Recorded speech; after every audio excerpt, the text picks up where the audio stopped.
Hello and welcome to another stream of Tomb Raider 2 to continue my annual playthrough. Hey there, Wayne. How's things? Hey there, cool man. Welcome on in. How's it going?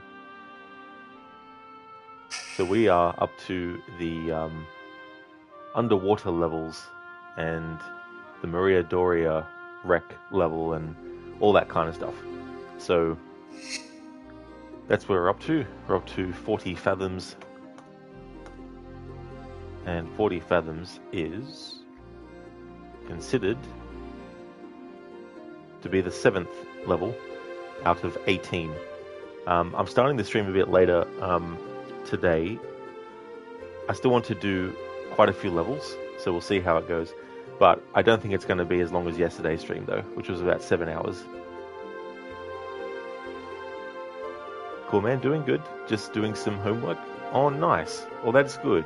I hope that it all goes well. Hope it's not too, annoying and frustrating. The start of this level, pretty much if you don't start moving straight away, the probability of you surviving without reloading your save, if you've made one, or if you haven't, whatever was the last part that you had saved, or using your health kits and all that kind of stuff, you need to start moving as soon as possible, because the game literally puts you underwater and the oxygen meter starts depleting straight away. So that's pretty much where we're up to in the story as well. Cool, man, it's 37 pages worth of questions. Damn, 37 pages worth. Oh my. Jeez. Oh my god. That is a lot. Like, holy shit.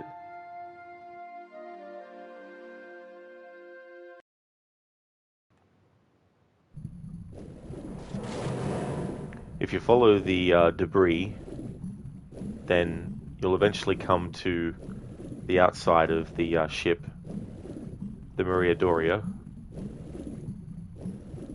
You just continue along, and then you'll start to see an anchor appear in the corner there. And so you just basically swim towards that, and then above it, and then you basically follow it down into here. And there is a spot to get your breath.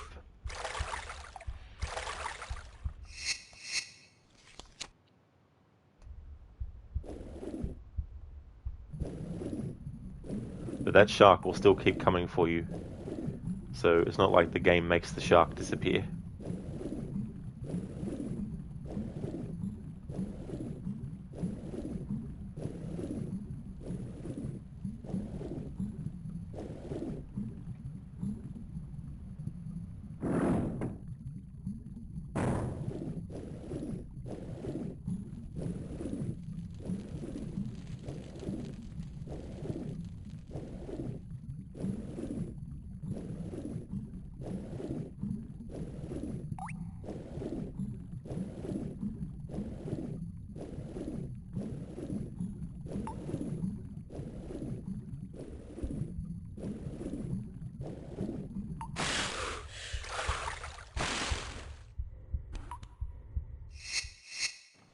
Hey Sona, welcome. One of your friends wanted to test out their new sound system, so loaded up Sonic 2 on the Genesis with Sonic Underwater slowly drowning. And then you get that music that starts to play as it gets closer and closer to the death. Yeah, I definitely remember that part of Sonic 2. That's cool. Those Sonic games, the first three, I really liked a lot. Hey there, Mr. Goatee. Thanks for redeeming Rest in Peace, Lara. So, do you want Lara to drown, or do you want her to get killed by the shark?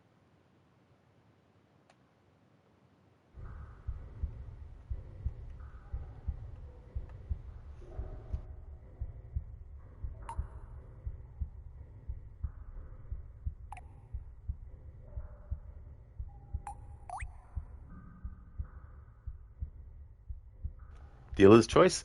Excellent. We'll go the route of getting killed by the shark, because I've done the drowning of Lara quite a few times with those redemptions, so this time we'll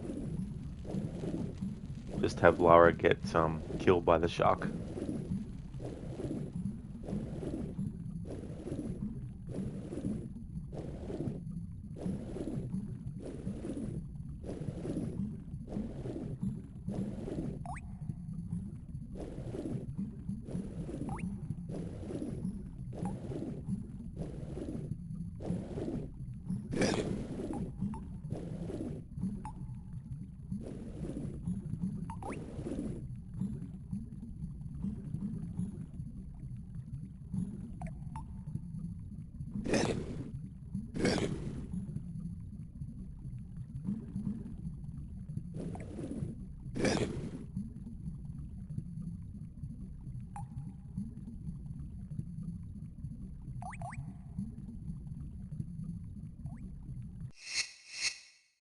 There we go, Mr. Goatee.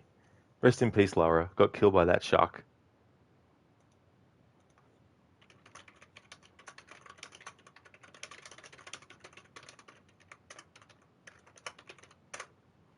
In the second Tomb Raider movie that they did, there's a part where Lara actually punches a shark, which is so damn funny. I'll link it in chat. The best quality one I can find is 720p.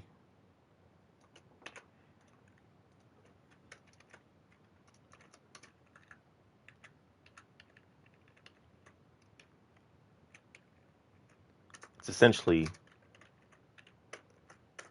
the video called it Tomb Raider 2, which it is, but it's actually called, well, its full title is Lara Croft Tomb Raider Cradle of Life. Was the second movie.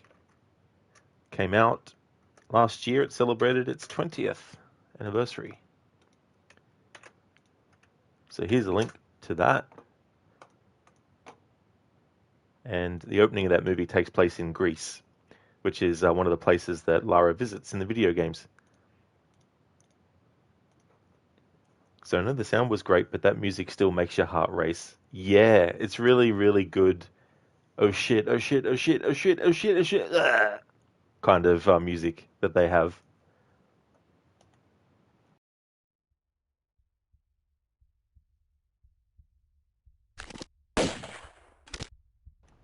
Oh, that's okay, cool, man. That's no worries. No need to apologize for that. That's no worries at all. I hope you had a good rest as well. Yeah, never feel bad. Like, if you need to sleep, definitely don't feel bad if you fall asleep or need to go to sleep. Sona at the Library of Alexandria. Oh, um, where was that? Like, is that in the that movie?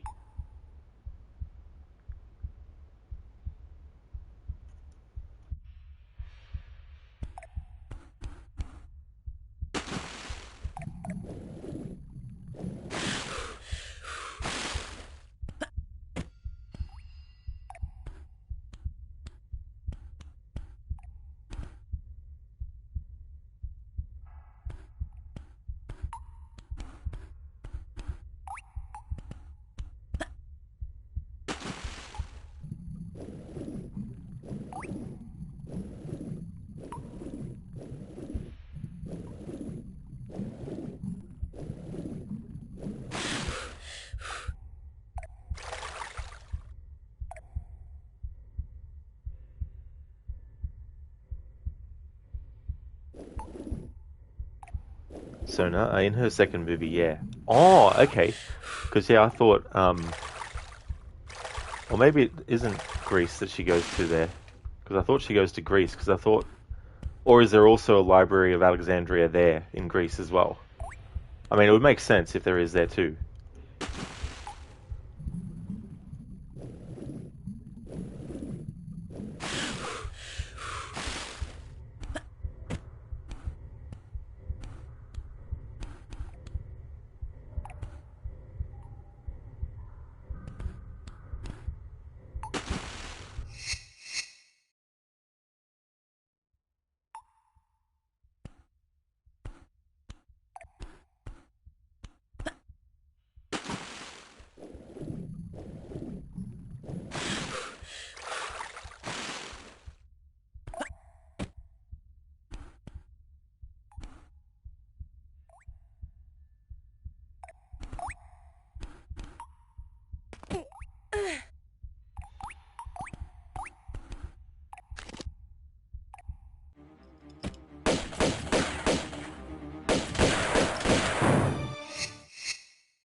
Oh yes, so that's fair enough. It's been a very long time since I saw it myself.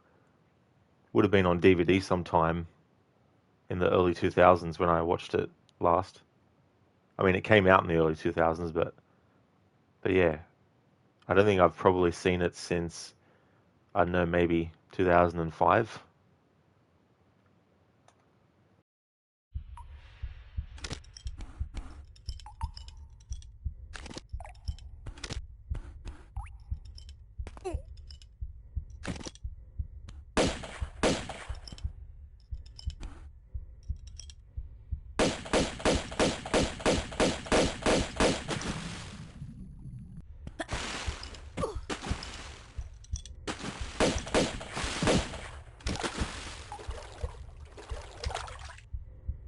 Uh-huh.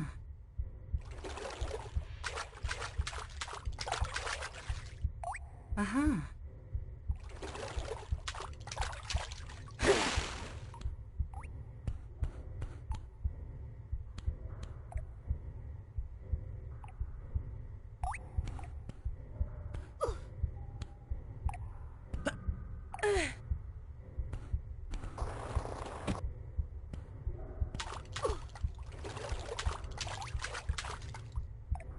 So before you had internet at the beginning of that year, the year that movie was in your CD case of movies you owed? Oh, very nice. Yeah, I had a CD case that I used for my PlayStation 1 and 2 games actually. Never really used it for DVD stuff, but or even music, ironically enough. But yeah, I used to use the CD cases, the one that you unzipped and then opened up, and then you had the sleeves, and then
that's not the way the game wants you to do it. But I'm over trying to get it done the right way. I'll just use that glitch.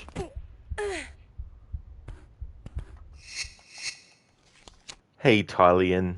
Good morning to you as well, dude. Welcome on in. How's things been going? How goes it with your fine self and the lovely Lara this morning? It's going really good, dude. Started the stream late, but I still want to get some levels done. Won't be doing a long one like yesterday, though. I did about 7 hours, but making some more progress will be good. And then on Monday, I'll probably try to finish it. But yeah, it's going really good, thank you, dude. How about yourself? So, the same. It saved a lot of space when traveling to boarding school. Yeah, that's the thing, because those cases, like, if you only had a handful, that's one thing. But if you had like 20 of them, you had to find space for that, and be much quicker just to open up the flip thing and then be like, boom, done.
Talia, nicely done. Love it. Yeah, you've been lurking a bit here and there. You had your wisdom tooth removed recently, so dealing with that, but otherwise really good, thanks. Ooh, yeah, that would definitely be painful, not only, straight after, but having to deal with that, until it sort of settles down as well. So yeah, hopefully you're feeling, a lot better than you were. Glad to hear that you're going good. Thank you for leaving the lurks that you've done as well, Tyler, and thank you so much for that, dude. So now, speaking of CD cases, the one you're currently using is genuine leather and has been with you for over 20 years. Oh, very nice. It's really cool when things like that can last and then you can have them for a while. And that's cool that you've still got those.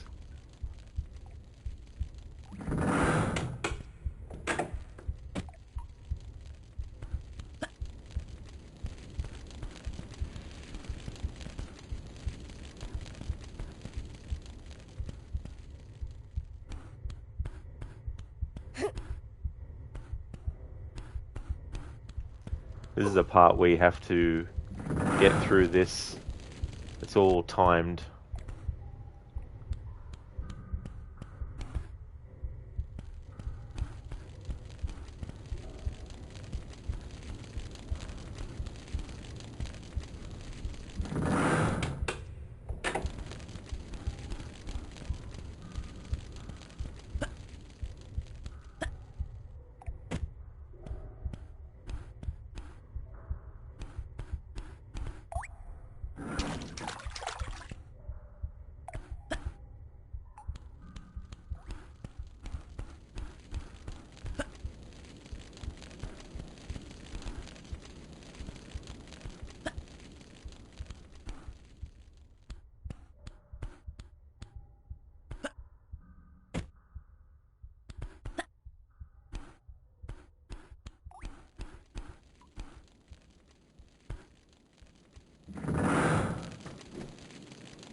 Oh, good, so that stays open. Nice.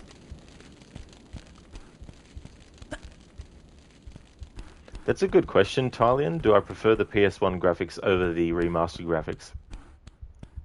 Well, I really do like what they did with the remastered graphics. They really did a great job. Not only what they did to the environments and where they added different kind of like skylines that are still what was there in terms of like if it was a sunny sky, it's a sunny sky, things like that. But the extra details that they actually put in to the environments and also the way that the characters look and all that kind of stuff, I really do like it a lot. But not enough to only ever play it now with those graphics. So when it comes to these like annual playthroughs, I'll always want to play the games with the original graphics. But outside of that though, it'd be good to do runs where I play with the remastered graphics.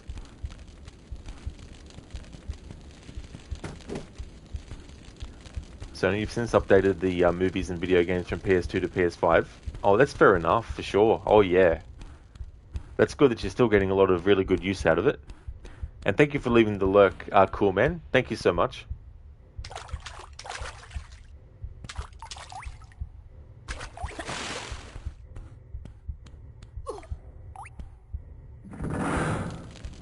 Alright, so there's no point interacting with that.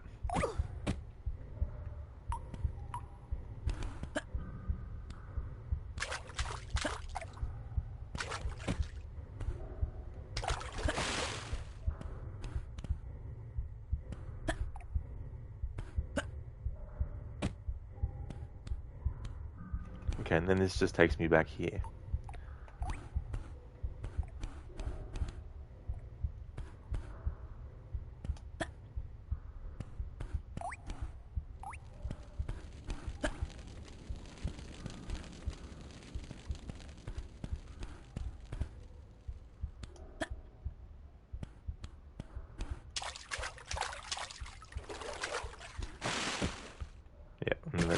back to here again.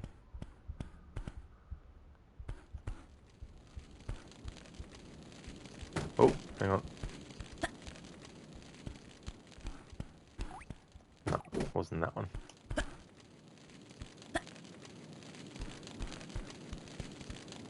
That leads down there.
Here, I hate the PlayStation controller sometimes because I go to press one button, but my big ass thumb presses two at the same time because I've spaced the friggin' things so close together.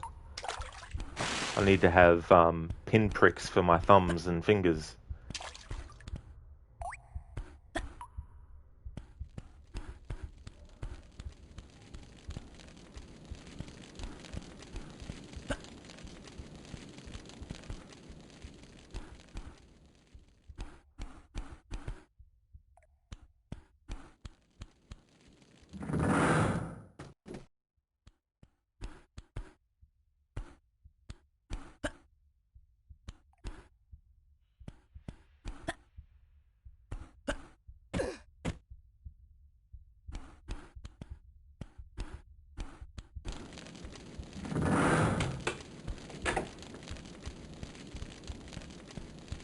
There we go.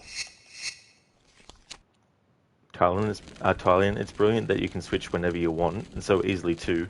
But yeah, I feel you. Maybe it's nostalgia, but you love the PS1 era graphics. Absolutely. Being able to do that on the fly.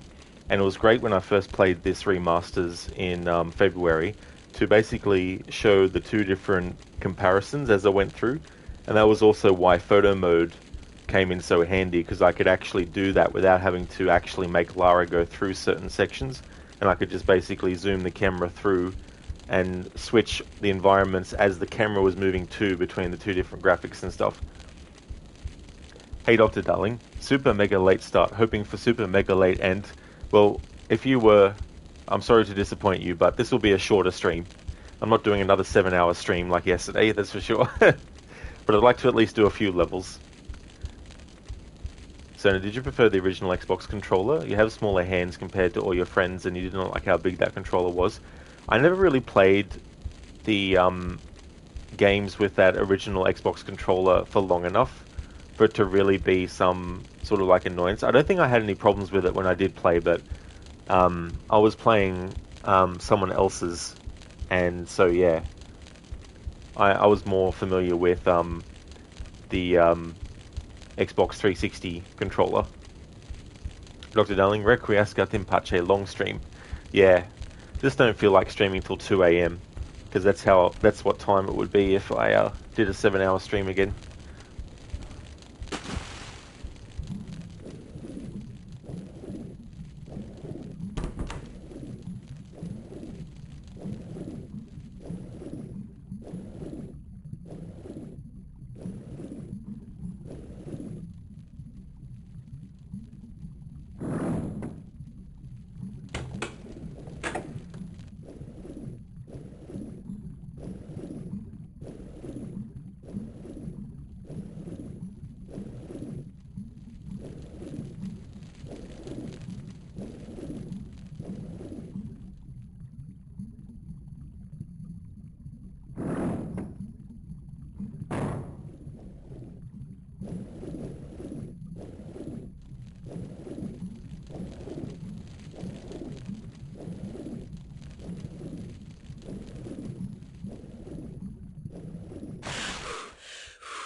So you had to really stretch out your fingers on that monster size of a controller.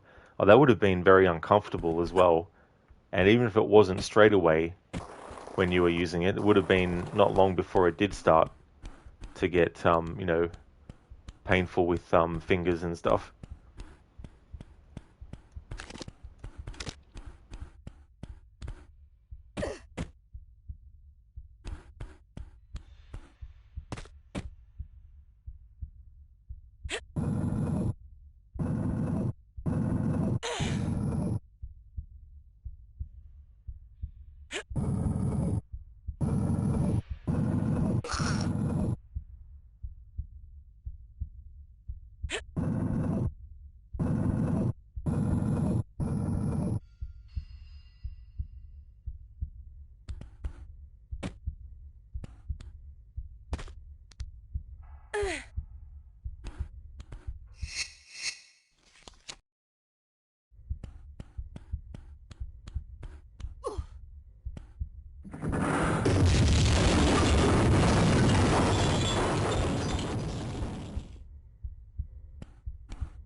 if you remove all of the margarine on Earth, the world would be a butter blaze.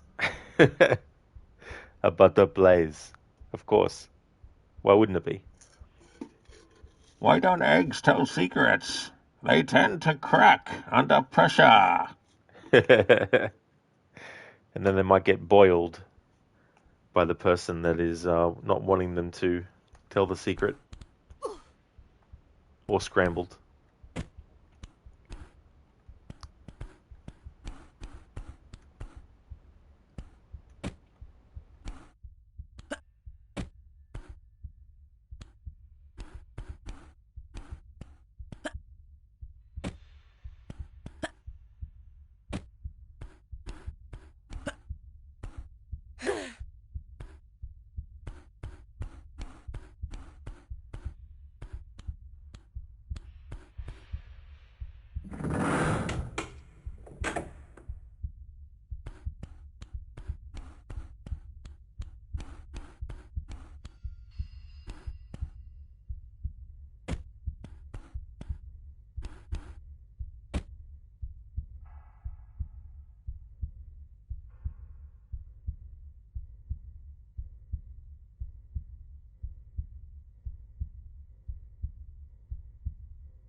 Thank you, Sona.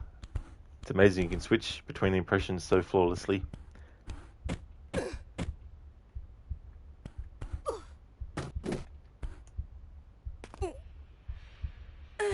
Haven't had it as a channel point redeem for a long time, but used to also do a Golem one.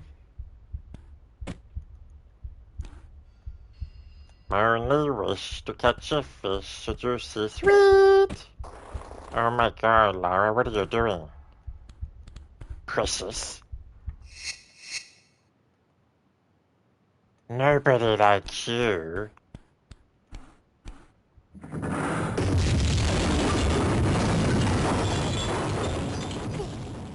What's status, Precious? Potatoes, boil 'em, mash 'em, stick 'em in a stew.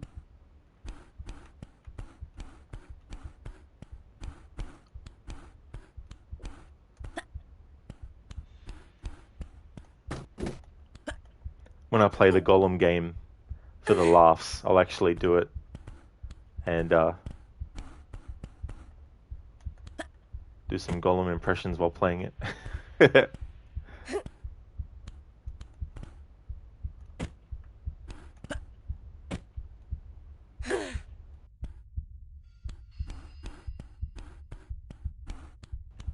Then there's I've never had it as a channel point redeem, but there's an Adam Sandler movie called Little Nicky, and his character got hit in the face with a shovel when he was young by one of his brothers, and so it's permanently moved his jaw so that when he talks, it sort of talks like this. Popeye's chicken is fucking awesome. Earth? I've never been to Earth. I've never even slept over at some other dude's house. so he has to sort of talk at the side of his mouth.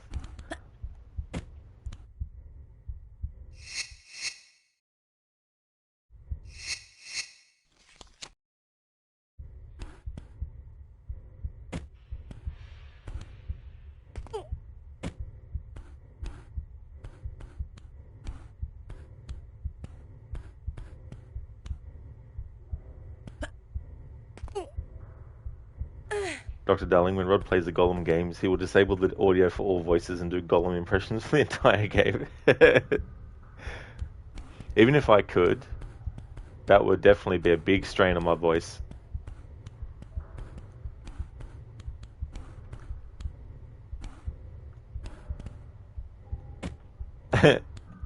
Yeah, that's funny, Sona, when he's asked, where's he from?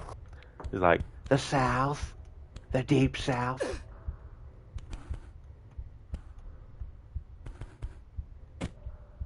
I used to be able to do his Bobby Boucher, but I don't think I can do it anymore. Plus, it also helps if I could actually do an American accent, which I can't. So, kind of makes doing a voice difficult.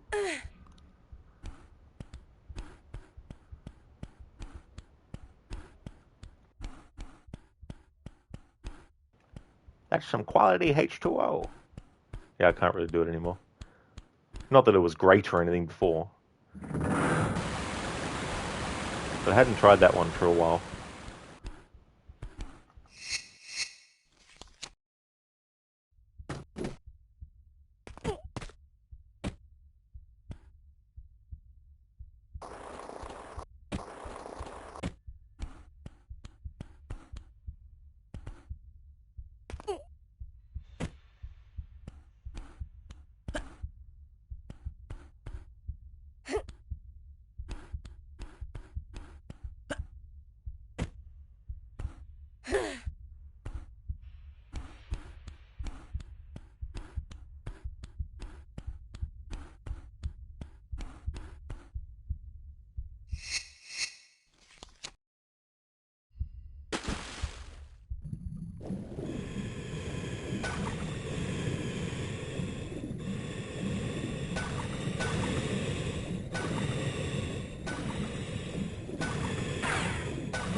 Had way too many asshole enemies, so I'll just have to take the L on the health damage and just accept it and use the health kit.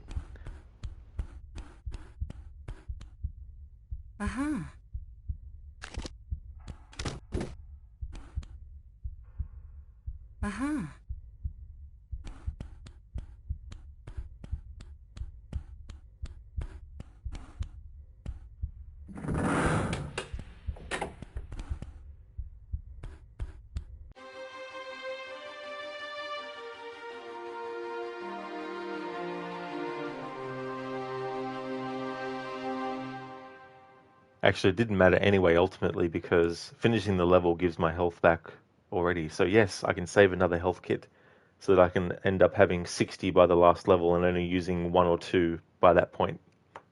Just kidding. Or am I? So no, yeah, you tend to pronounce saw with an R in the word, and and that baffles your mind. Yeah, I don't know. I don't really think about how I sound when I say certain words, so there's probably a lot of words I've said, and sometimes it might be random when I say a word one way versus, other times and stuff. Hey, Lucinda, good morning to you. I hope things are going well. Welcome on in. It's going good. Yeah, this is one of the first levels underwater and in the ship called the Maria Doria, and I'm going to do a few levels in this stream. If I can get the water levels done, then that'll be good, because the level I'm on now after having finished that one is level 8. And there's level 8, 9, and 10 happens in and on and inside of the ship. So if I can get through those levels, then that'll be good. That'll be a good stream. And then on Monday next week, I'll be able to finish off the next, the rest of the levels. There's still a lot left after that. Like after I finish, even if I do finish level 10, there's still like 8 levels left after that. Yeah, got a bit of a late start today. But yeah, still, if I can get some levels done, that'll be good. How's things going with you? Jinxie, thank you so much for the follow. Thank you. The worst levels of the whole game, lol, enjoy. Yeah, they definitely can be annoying. I really do like the idea, though, of exploring a shipwreck that has been, capsized, and so basically the ship's upside down and exploring it and all that kind of stuff. But having said that, though, there's definitely a lot of annoying parts in it.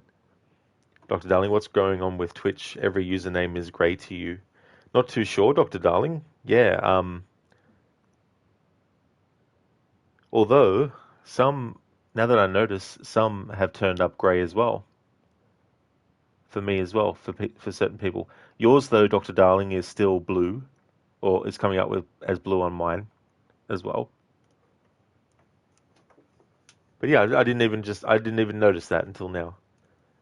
Jinxie, yeah, you agree. It can be very annoying. That's true. There's a lot of enemies to deal with. Then there's that part where you have to actually take damage, and quite a lot. And if you don't have any health packs, they provide you one, thankfully, but you still need to make sure that you've got enough health before you drop so that you don't get killed from the fall. So I can imagine that in a playthrough where you're not allowed to use health kits would be very, very annoying.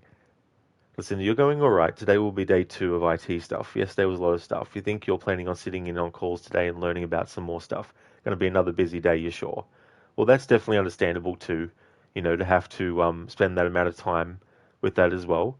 But there'd be so much stuff, I imagine, that is being thrown at you, as well as getting used to working in that environment again. Jinxie, Maria Doria levels are filled with enemies. You're not wrong there. Not wrong there at all. There's just so many.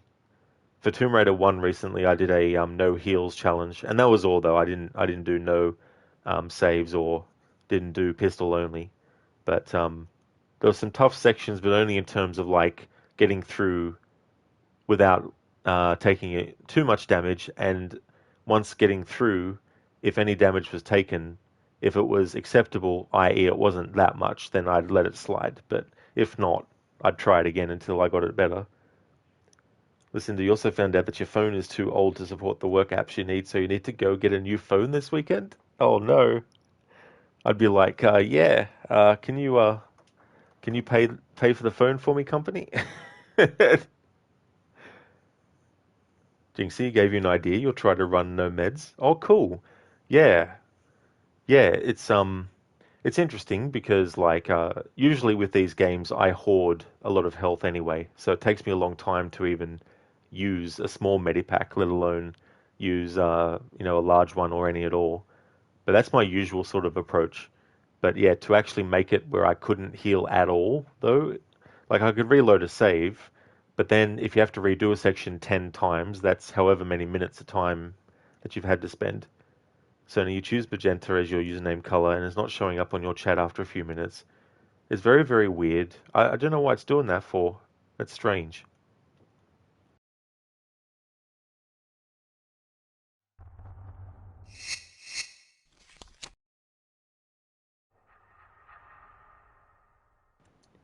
Oh, you really are, Jinxie? Oh, cool.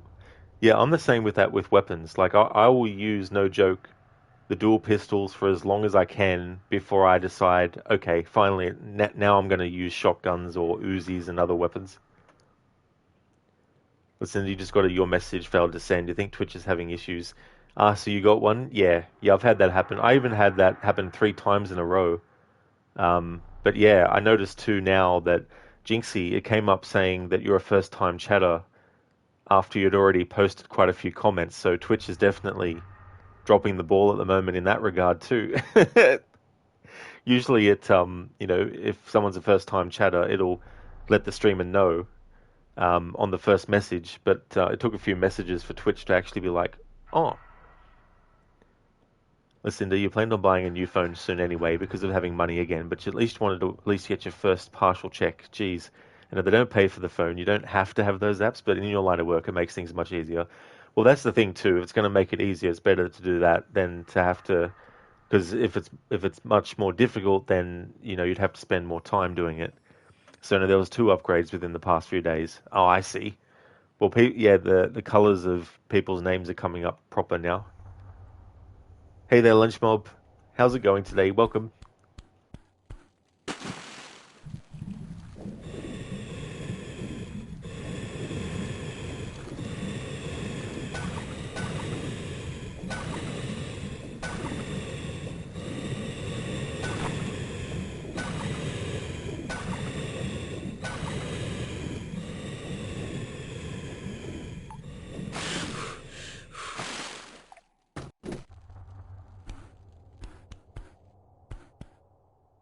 Uh-huh.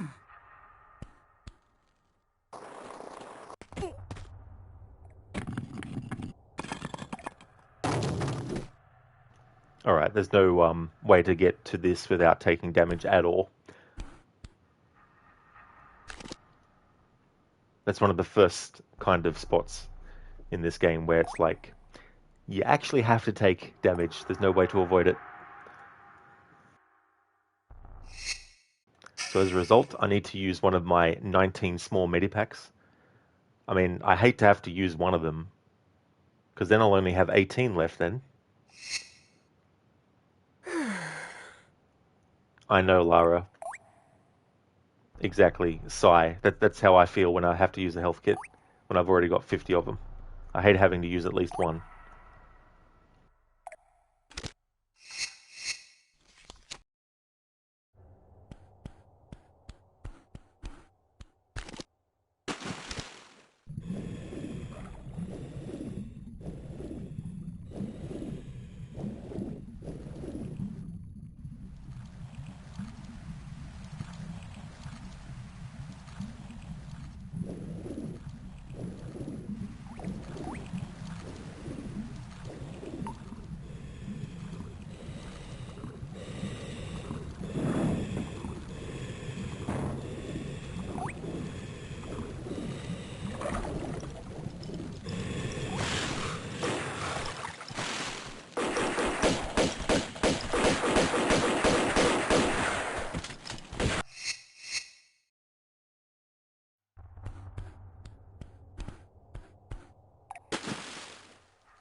Oops, pressed the wrong button. I pressed the switch graphics button.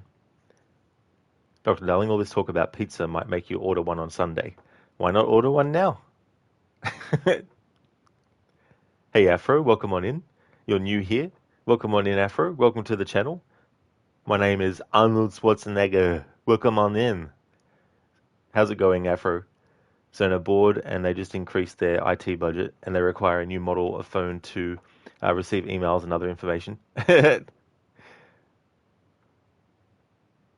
Thank you, Dr. Darling, for redeeming the rest in peace, Lara. So how would you like Lara to go? We've got death by drowning, death by enemies, death by doing a head dive, or death by fire. But I might get shot dead before the fire catches Lara. Legend just got done playing your Star Wars Outlaws, got 3-day early access plus the DLC bundles that come with it, and the story so far in gameplay is amazing.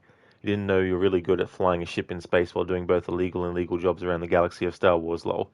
Well, that is good that you're having a good time with it, Lench Mob, because I've seen that there's a lot of people that are having game-breaking bugs. Like, for example, PlayStation 5 players, there's a glitch where when you go to your first space mission, the game doesn't let you go back to the planet you came from or any other planets, and they released a patch, and they said that in order for the patch to work, you have to actually restart the game from the start again. with the patch installed. So yeah, if anyone's a PlayStation player, I wouldn't worry about getting that game just yet until that's completely fixed. But that's good that you're having a good time with it, Lynchmob. So, no, plus if you lose your phone, you need to let IT know so that they could disable your email access to your phone just so confidential information that was sent wouldn't be leaked. Yeah, I mean, that's definitely understandable too, to protect that. Dr. Darling, Lara, can you stop shooting the bad guys and try talking to them? Alright, so that's your choice? Yep. No worries at all. So we'll do that. Lara will die by enemy.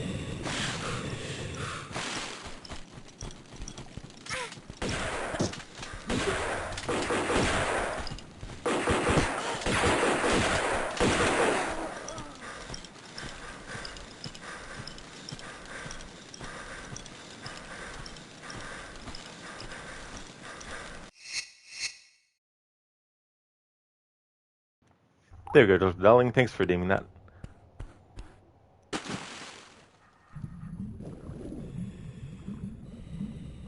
Dr. Darling, but they might decide to talk or not. Their kind of talking is with big wrenches and shotguns.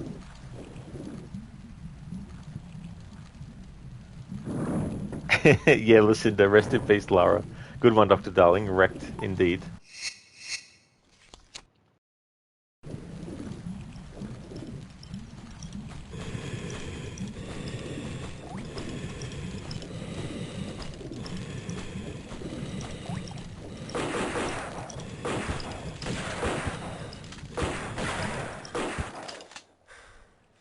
Let's have a look at where they're shooting me from and hitting me. This dude is all the way over here shooting at me. If we follow roughly where he's shooting at and we move, this is his line of sight on Lara. He is able to, from there, shoot Lara, who is here and then down here a bit. Like, that's the height difference between where Lara is and where he is, and yet he's able to hit Lara from there.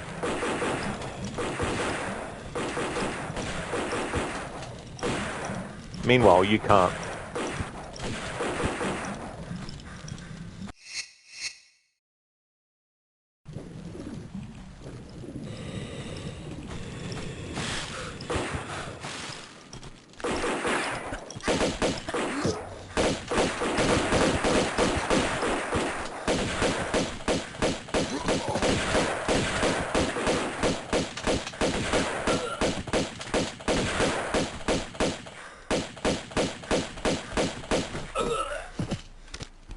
Alright, so I'm going to have to deal with these assholes anyway.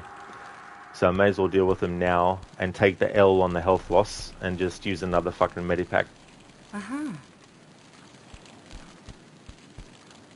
This time I'll use a large one. I mean, I've only got 17 large medipacks. Now I'm going to have 16. Jeez, I don't know. It's not very much at all.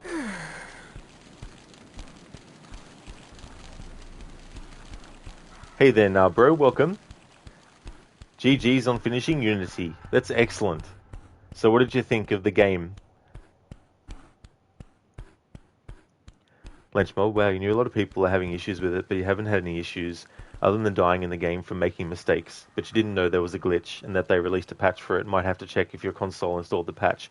Yeah, I think, like if you look it up and they tell you what the patch number is, I think there's a way in the game to actually look at it as well. But yeah, I've been watching some playthroughs of it on and off and checking out certain videos. I'm not really worried about spoilers. I won't spoil anything, but I haven't worried about spoilers myself. So I've seen various stages of the game's story and characters that are in it and all that kind of stuff. But yeah, I'm going to wait until they've fixed out a lot of the bugs and stuff because... I mean, there's so many different ways to get the game, but like the Ultimate Edition in Australia is $200. Even if I wanted the Ultimate Edition of that game, I'm not going to pay $200 for it. or you can do or you can do the Ubisoft Plus membership, which I think in Australia is $20. I think somewhere around that as well.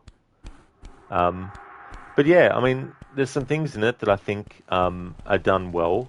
There's certain concepts that are good, but I feel in some ways it's been a bit over. It's been over marketed with the comparisons to games like Red Dead Redemption 2, for example. Are there things in it that are in Red Dead 2? Yes. But is it comparable as a game? No. Just because something has similar things in it.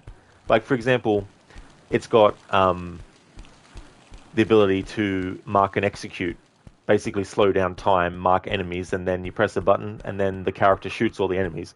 Now that's something that's in Red Dead Redemption 2, but it's also something that was in Splinter Cell Conviction, which came out in 2010. So Red Dead Redemption doesn't have a trademark on having that kind of ability and stuff, but there are games that have a lot of differences and stuff. But yeah, it's definitely not comparable to Red Dead Redemption 2, I would say. But hopefully all the big glitches and stuff, they can actually iron that out as well.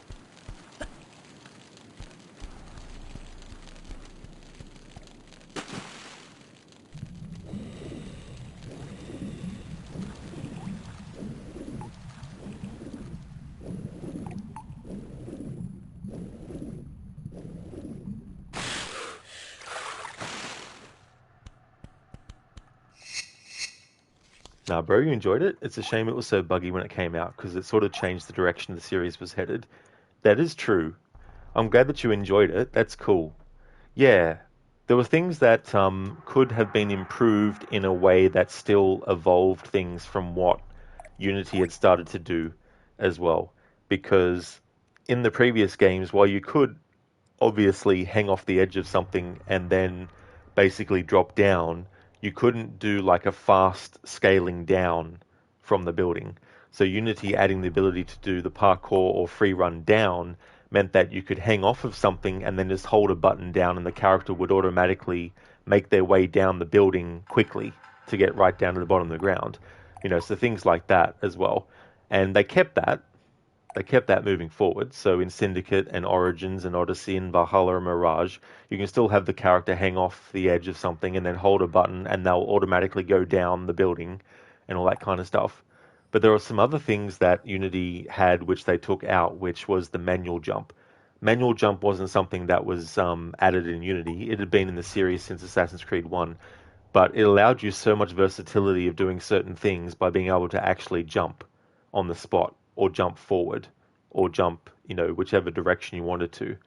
For example, in Assassin's Creed 2, they introduced those enemies that basically sprint and they are a lot faster. But just before they dive at you, if you actually jump on the spot while you're moving forward, they'll miss. And they'll do that every time. So there are little things here and there that could do. So taking that out in Syndicate meant there was a reduction in the overall scope of what you could do, if you wanted to do that. So I feel like they could have, kept the manual jumping still in it, but worked out some of the things where, like, you might want Arno to just climb straight up, but he'll slightly go to the left or slightly go to the right and keep climbing up, things like that, which, still plague the series to this day. Things like that would have been better to actually improve upon and not just completely take out and stuff like that. Hey there, Wicked, welcome on in.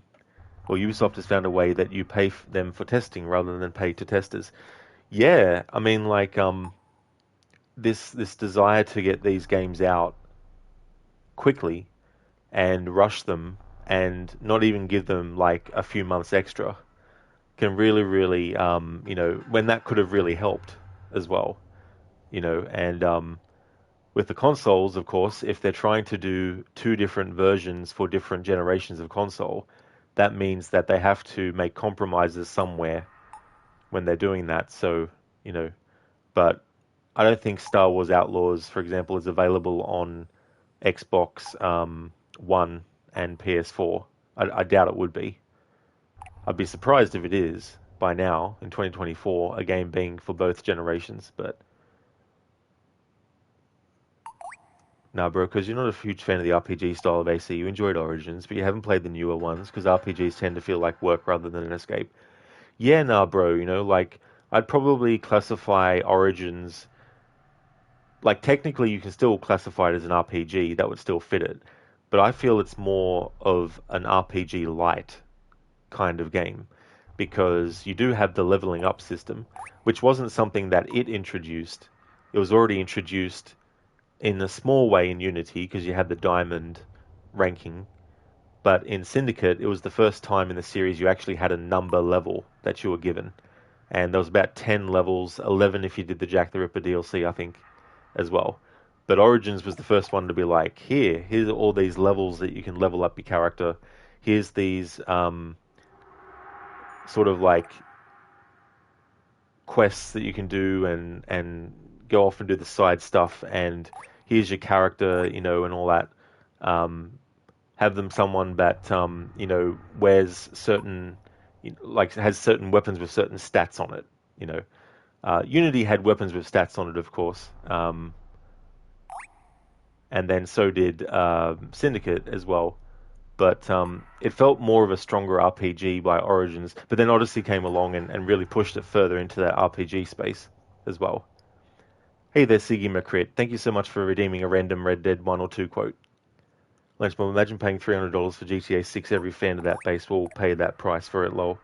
Yeah, I mean, I wouldn't even pay $300 for GTA 6, but yeah. Generally, it takes me a while before I buy a new GTA game because I sort of wait until it's on a more affordable price for me.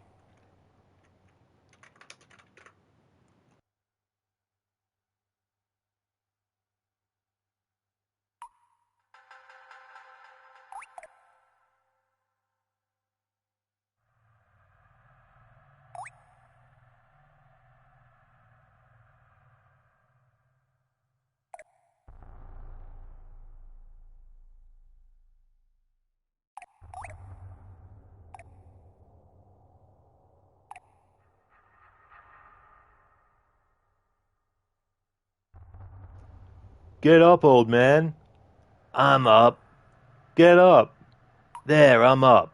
Well, thank the good Lord you're back. Nothing worse for an old man than sleeping in the warm afternoon sun. You want a long sleep, Uncle? That can be arranged, and it'll cost me less in food. You always were a hard and nasty man, John Marston. And you was always a useless, conniving thief. Where's them cattle? Did you take them into pasture? I was coming around to that. When, exactly? It's easy to pick on the elderly. It's easy, but it ain't dignified. Come on, old man. Let's do this together. That's from the first game, Red Dead Redemption. And that's a conversation between Marston and Uncle. I just wanted to try and make the two dialogues sound different because they're different characters, not necessarily tried to sound exactly like the characters. Thank you so much for redeeming that, Siggy McCrit. Now, bro, was the Jack the Ripper DLC any good? It really is. I really like it a lot. And it's not really a spoiler to say this, but it's 20 years on from the events of the main game. So the characters have aged quite a bit since then. And the tone of it is really, really good too, as you'd expect, because Jack the Ripper being such a heinous, individual and the murders and all that kind of stuff.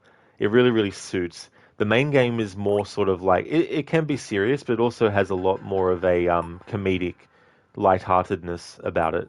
But yeah, the DLC, Jack the Ripper, really, really strips that away, and it's like a really sort of like serious story as well. I am, thanks, Siggy. I've been going well, thank you. How's things going with you? Remember this convo, so good. It is so funny, isn't it? Just the ribbing that Marston gives Uncle all the time. And the original actor for Uncle was really, really cool. I think he started to do work for Red Dead Redemption 2, but he unfortunately passed away. But I think they still use some of his performance as Uncle in Red Dead 2. I think it might be in some of the singing parts, I think. But yeah, he unfortunately passed away, and so that's when they recast the role of Uncle for Red Dead Redemption 2. But yeah, I really like both actors' performances as Uncle. Oh yeah, nah, bro, I definitely would recommend the Jack the Ripper DLC for sure. It's pretty short, like it won't take you an hour or something like that. But if you just focus on the story, you could probably get it done on a first playthrough in under 5 hours, I'd say. But yeah, it's still really, really good, and it plays like the main game does, so you don't have to really. There's some new mechanics that it introduces, but you don't have to worry about it being a complete, difference between the two, between the base game and the DLC. Hey there, Meter. How's things going, dude?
There we go. Finally got past that part without losing any health or minimal health, and we got through without losing any health, so that's good. I was just sick of using health packs because I've used too many already.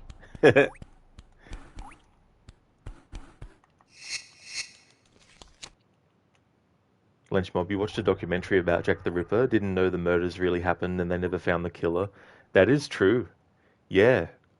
Yeah, I've seen a lot of good documentaries on Jack the Ripper, and there's even a video on YouTube where, like they do in real life, they actually do tours of the whole, like all the areas where the murders happened and stuff. And I think whoever organizes those tours has a website or has a YouTube channel where you can actually watch a virtual version of that tour as well. But yeah, there was definitely a lot of really messed up shit, that was done. Especially one of the women that was murdered. It was just like beyond just simply killing someone. It was just absolutely barbaric, what had been done to them. And the DLC doesn't go too graphic into that kind of stuff, but you can actually read a description of what had actually been done to the victim as well, and get a little bit of an idea of what was done. But the other element of it too is the whole thing with the media at the time, where Jack the Ripper, of course, wrote letters to the newspaper to basically, talk about, hey, I just killed this person and did all this stuff, and it's similar to decades later, centuries later actually, when the Zodiac Killer was going around, because he also would send letters to the media, so there's this big media frenzy with both Jack the Ripper and the Zodiac Killer, so there's a bit of a, similarity there, but just removed by so many years, between each thing. But yeah, the DLC for Jack the Ripper, I definitely would recommend it. Um, Plus, you play as Evie as well, so that's a good way to get more of her character and that as well. All good in Meta? Excellent. That's really good. As for me, I'm doing really well. Things are going good. Nah, bro, I've been looking for an excuse to play Syndicate again. Oh, very nice. Yeah, it's a game that I like. I prefer Unity, but I don't hate Syndicate. There's some things in Syndicate that I do find a bit cringy with some of the choices that they made for what the characters are actually doing and their writing of it and stuff. But it's not a terrible Assassin's Creed game, and I do have a lot of fun with it. It's actually a good game to do challenges with too, especially having two different characters because you can do a challenge where it's like both characters have the same rules, or you can do a challenge where one rule set for Evie, one rule set for Jacob, or you can even do what I did one time, which was there was a rule for Evie, there was rules for Jacob, and then there was rules that both of them had to actually adhere to. So there's different things that you can do with the dual protagonists, which is really, really cool. Hey there, Code, welcome. Now, if that virtual tour would be shown fully as a 19th century lookalike, yes, like go back in time and, actually get the footage. Cheers in, Mita. Now, bro, you love that level in that asylum and university. Yeah, that was pretty cool, actually. And the unique kill that you could do was so funny, pretending to be a dead body so that when he calls up for another dead body to examine in front of his students, Jacob gets on the gurney instead, and he has the sheet covered up. And it's funny what happens if you wait too long, you'll eventually be spotted, but if you wait long enough, the target will be like, hang on, this cadaver shouldn't have boots on or shoes on or something to that effect. But yeah, that was a really cool, unique kill that you could do.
In Meta, does he say that? You never waited that long, you just killed him as soon as you saw the option?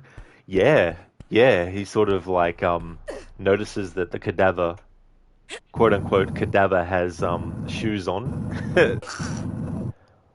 But yeah, if you don't like you can still attack him there. Like once he says that, you can still attack him. But if you wait a bit too longer after that, it'll just switch to regular gameplay and be like, you got to fight him now.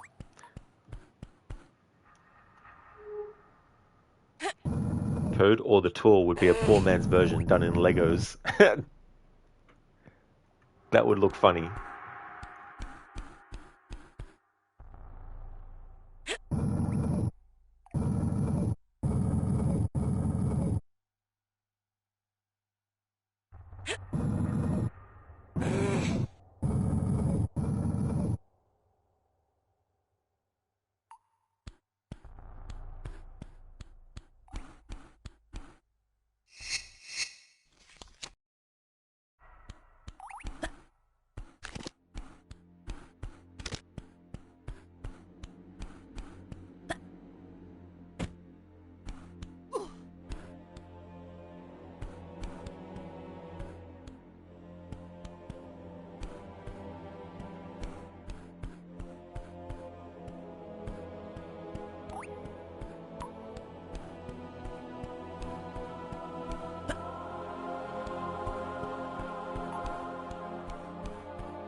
Uh-huh.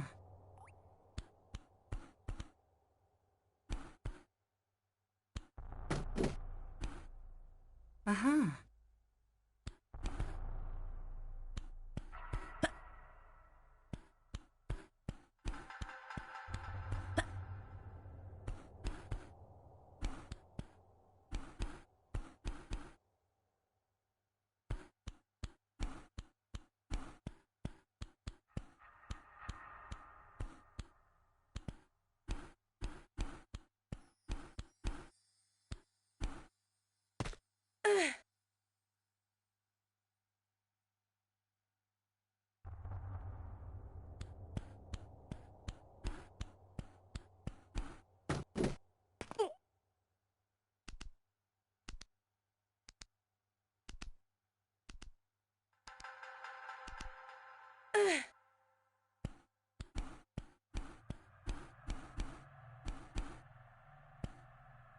Uh-huh.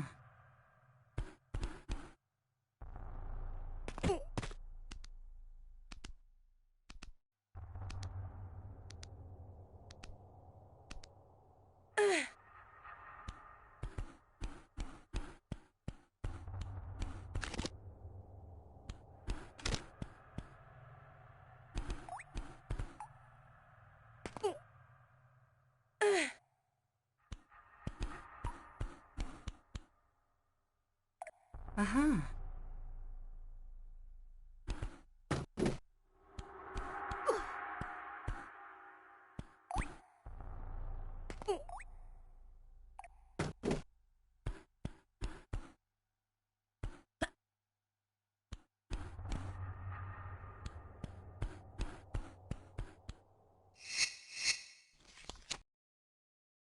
Oh yeah, in Meta. Yeah, it's really cool. Um, there's quite a few other ones that you can do as well, the unique kills and stuff. If you've never done unique kills in that game before, or even in Unity, it's definitely worth doing, taking the time to get them done. Um, just gives a whole different sort of like feel to how you take care of the target. And if you like the Hitman games, it kind of gives you a little bit of that kind of thing where it's like you can either just run up and fight them in combat, or run up and assassinate them, or you can pretty much do like a unique kill as well. Now, bro, playing the DLCs as Evie probably hits a little harder with having a woman's perspective. Yeah, especially, all the victims in Jack the Ripper's, case being women. Today's food is going to be probably a couple of pita bread, sliced half, mushrooms, sliced sausage, cheese, and various spices, and heated up. That definitely sounds like a banquet. That sounds like a good idea, a great combination of food. And Mitra, it's a shame that Lara doesn't have these moves in the reboot games. Yeah, that was something I hoped that they would actually add as well. And I don't know what they're doing in the next game, but hopefully they'll add some of that stuff back in. Now, bro, DC made, or Code, Lara's diet at this point of time, a strict regimen of pixels and cubes. Pixels and cubes, polygons and stuff. Now, bro, DC made a movie called Gotham by Gaslight. It's about Batman hunting Jack the Ripper. That is so cool. It's really cool to take a character that, generally has always been in one time period only, but doing a story where it's a whole different time period. Admit to you, love the Hitman games. You only played the World of Assassination version, but they were great games. I definitely want to get to them myself as well. I'm glad that you enjoyed them. And if I was, well, it's not really a matter of if, it's a matter of when. But when I do the Hitman games, I want to actually go all the way back to the beginning of the series and work my way through, and then do the new ones, or the newer ones, I should say.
There we go. Finally got through that part without taking any damage at all.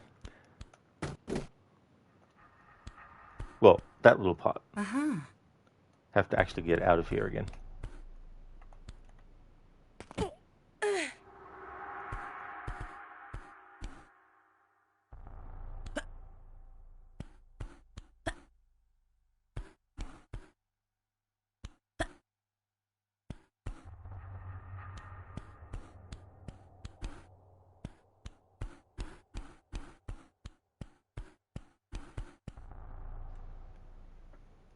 Nah, bro, the reveal was pretty shocking.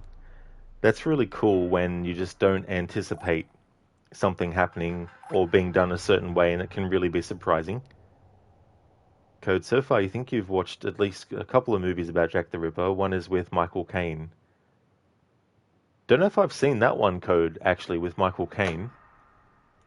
I've seen the one called From Hell, which is based on an Alan Moore graphic novel that was made into a movie starring Johnny Depp as well as Heather Graham. But yeah, I don't think I have seen the one with Michael Caine in it.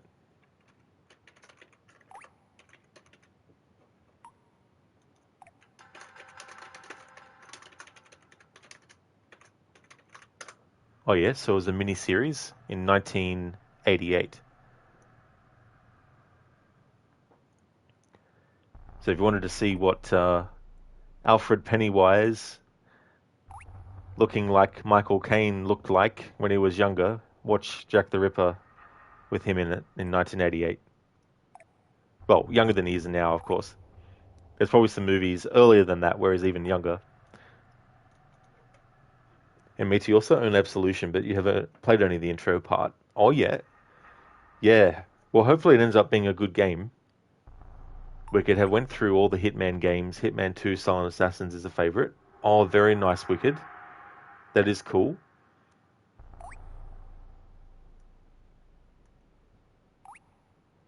Code, do you think the Kane is a Scotland Yard detective or something? He's a really cool actor. I've seen some of his much earlier stuff. Like there's a movie called Dirty Rotten Scoundrels that he was in with, I think, Steve Martin. And it's these two guys who are rivals and they always try to one-up each other with their scams that they're pulling. There was also one with Michael Caine where he was a thief stealing some diamonds or something from this from the British Museum or something like that, I think. Sona From Hell was an underrated film. I've only seen it the once, and it was sort of interesting, like the idea of having Aberline being addicted to opium, which is something that I read about Aberline recently because I was curious about certain things that were done differently with his character in different forms of media. And as far as I can tell, there was no real documented evidence of him being an opium user, but you never know. I mean, he might have been, but it was just never a found out thing back then or something that he had done. Code The Hand, one of the Kane's earlier ones, took you 15 years to find a digital copy. Oh, The Hand. So that's the name of the one that I was mentioning.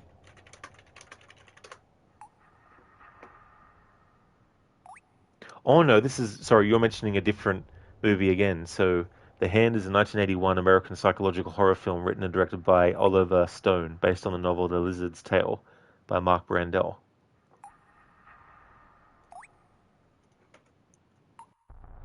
I definitely haven't seen that one before.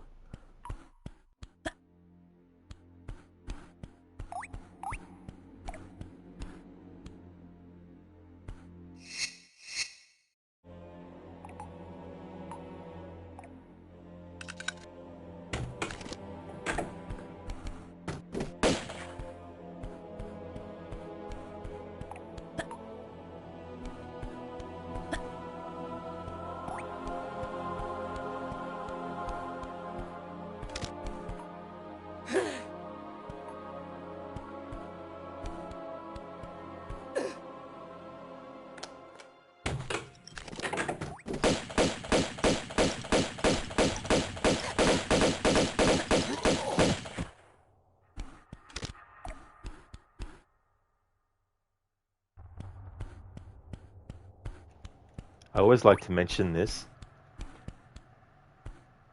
It's very important that once you actually press this switch here, that opens that door, make sure you don't leave that door or that door like that, because you need to actually pass through behind this area here later on, and if you haven't reclosed the door, then you won't be able to actually progress, and you'll have to backtrack all the way back to this area and then close the doors again. So it's best to obviously do this now. No. Oh, wrong thing. This thing.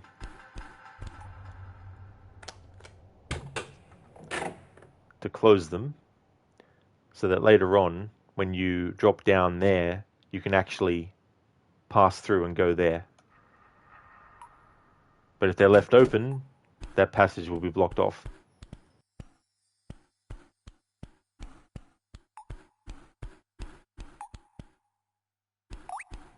It's that kind of thing in these really old school games that the game does not point out to you at all. It's one of those things where you either find out through taking the time to be like, oh shit, I can't go past this part now. And by that point, you might have forgotten what actually closed those doors or what caused that to be blocked off. So then you might not think straight away that you had to backtrack to somewhere, you know. So that's something that can be difficult with these games, especially on first-time playthroughs as well. So I definitely would recommend, if anyone hasn't played these old school Tomb Raider games before, don't be afraid to use a guide, and don't feel like you're a weak player or something if you need to use them, because the way that these games were designed, sometimes they are just trial and error based, and also spend a long time trying to figure out where you went wrong based as well. Sometimes when you interact with a switch or pull a lever, it will actually show you what is being opened, but it doesn't always do that. So you can't always rely on the game showing you what you're actually opening. Now, bro, you swear that balloon chase in Unity gave you PTSD flashbacks to Da Vinci's flying machine in AC2. I really like that level a lot. Like, the music in that is really, really cool. But yeah, it's definitely something that can be tricky, especially if you want to try and stay off the ground to get that optional objective done. It'd be very easy just to drop to the ground. Code old games equals pen, paper, or notebook. So true, Code. You know, I remember when I was a kid growing up that with the first Legend of Zelda game, unless you spent money to ring up a phone line and actually got hints and advice and stuff, the other option was to basically get a pen and paper out and map yourself the dungeons. In the case of Legend of Zelda, in my example, map the dungeons and, you know, figure out things that way. Leave notes for yourself. Be like, so this is the switch that opened this door, and, you know, all that kind of stuff. So it's definitely a lot of that, you know, back in the day, back before you could just go to Google and be like, how the fuck do I do this? And Google's like, you do it this way. But even that these days isn't 100% reliable, because sometimes it takes 50 pages to get through to the result that actually matches what you actually look for.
Amita. Yeah, new games really hold your hand. Old games are a puzzle. This is true. They really, really sort of tested your ability to also notice things that might not have been apparent straight away. Wicked, well, that is one of the biggest problems in Tomb Raider 4. You either know solution or get extra lucky to stumble on a solution. That's so true, Wicked. You know, Tomb Raider 4, and the thing about that game too is it's not just here's one level, now you've gotten to the end of it, next level starts. There's sections of the game where you have to actually backtrack through different areas that are separated by loading screens. That technically each location that you go to is an individual level, but you do need to go back to locations within that whole big region that you've already been to before. And figuring out where you need to go back to can definitely be a pain in that game sometimes.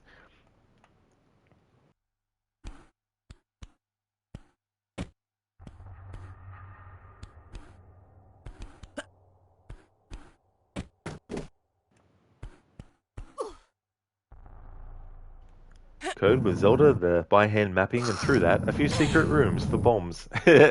That's true too. And using the candle to burn a bush to find a secret location.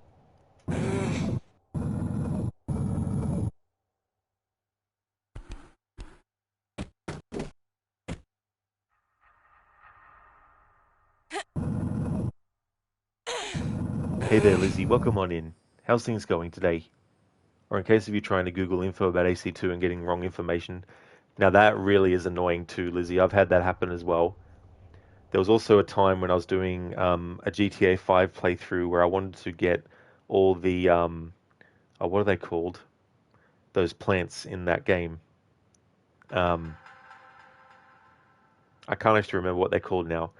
But they make Trevor, or whoever you find them as, hallucinate that they're an animal or something like that. Anyway, I was using a guide to find all those locations, and for most of it, they actually would show on the map where to go. But there was one that they didn't show on the map where to go, and it was one that was underwater, and what they did show of you was so obscure as to where it was located underwater that it could have been any number of 10 different spots. And I was like, why would you do this in a guide? You did so well, you showed the map for each other location, then showed where it was, but for this one, you decided not to? It's like, come on. Admit it, that's one thing you're liking about Fallen Order. You need to scratch your head to think, how do you find this or that? You spent an hour yesterday trying to get a chest. That can definitely happen too. Yeah, one thing I wish they had in that game was fast travel. At least, once you had already gone in and done your objective for the story, being able to actually fast travel back to your ship would have been really cool to do in that game. I mean, they do give you shortcuts that you can use to get your way back to the ship quicker, which is something at least. But at the same time, sometimes it can get really confusing, and you might not even remember where the shortcut was, you know. And I find the map a little bit annoying sometimes to use as well. Yeah, Lizzie, it was so annoying. I think it was like the 20th, the 15th or the 20th location into the guide. And it was just a one thing. For the rest of the guide after that point too, they showed the map.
Uh-huh.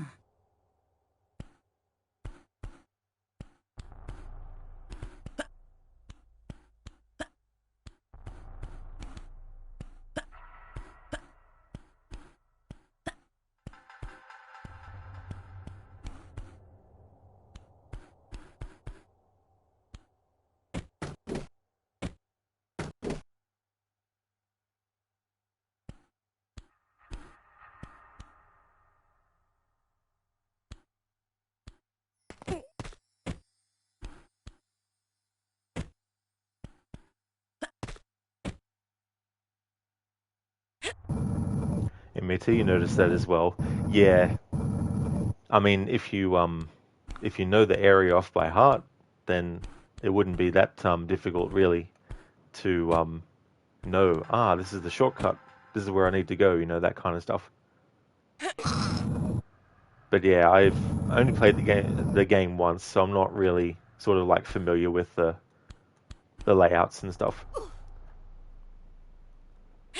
Code back to Jack. There is an honorable mention in TV series like Outer Limits has a Jack the Ripper episode, and in Babylon 5, Jack the Ripper is shown as an inquisitor for an episode or two as a penance. Oh, and the Grimm TV series has also a Jack the Ripper element on later seasons.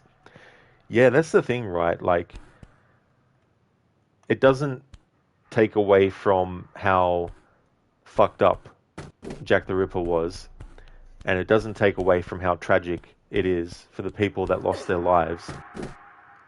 As an observation, when there's been centuries and centuries since something like that has happened, and then you think about how the events that happen in real life have not just been used for documentaries to try and present it in the way that it actually happened, but also taking it and then adding fictional elements to it that didn't actually have anything to do with it.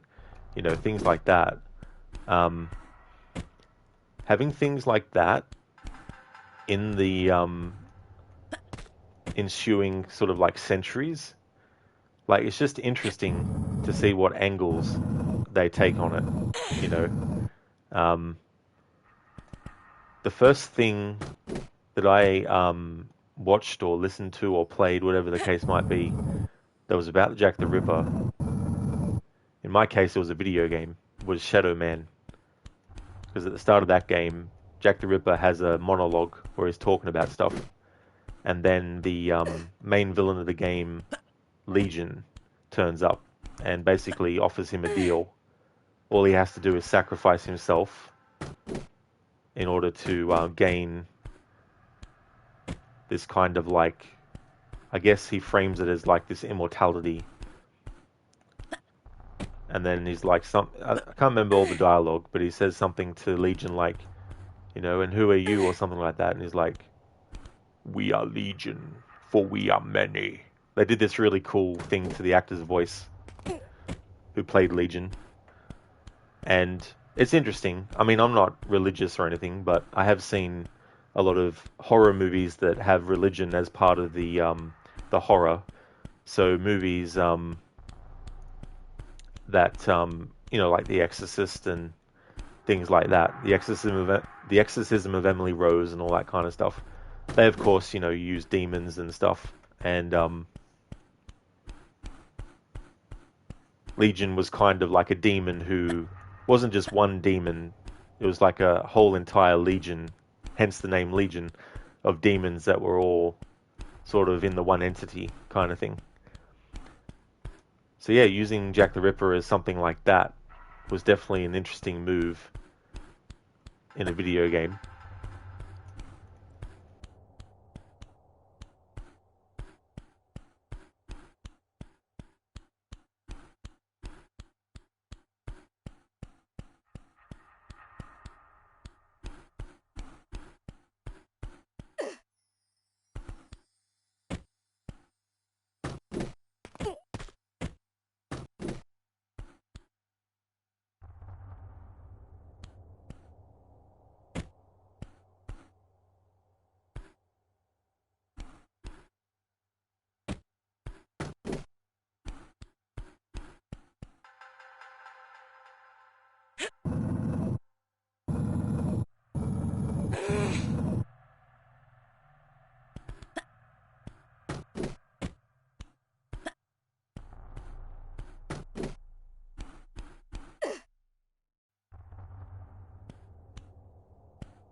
Of course, that's where I needed to go. I needed to come back into this room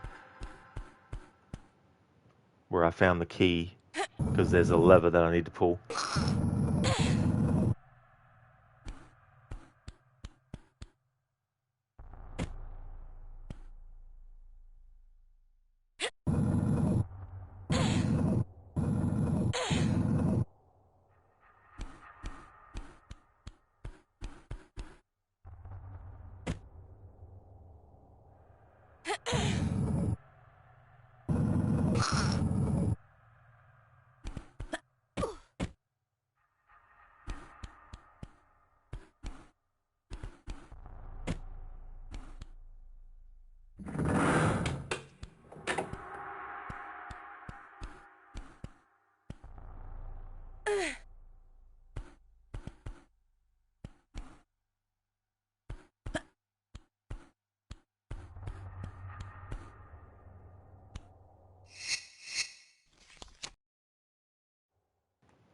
Code, the Legion quote, check the Ghost Rider 1 movie. It has a similar, a bit of similar note with the voice.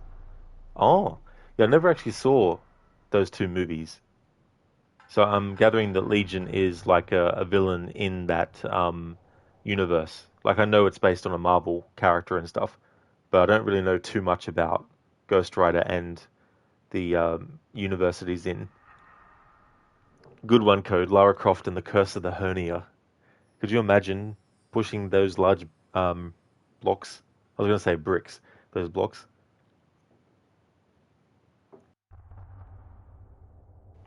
No, please don't kill me, Mr. Arnold.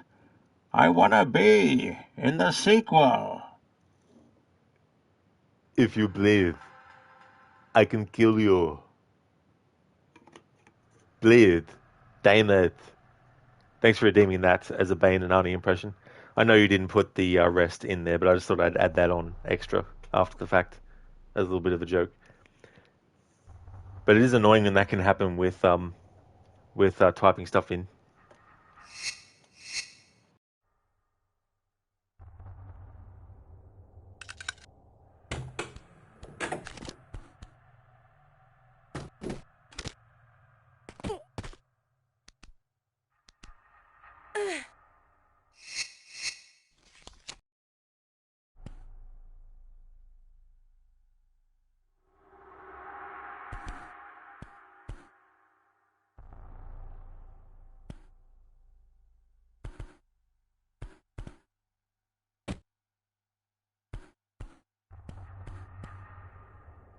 Keep in mind as well that at this point in the game, Lara doesn't have any shoes, any protection on her feet at all. And so you can imagine jumping from this height, barefoot, and landing on something like this. Just imagine what that would feel like on your feet. Never mind the actual shock of the impact, but also just the sensation of what happens to your skin on the bottom of your feet from hitting something from that height.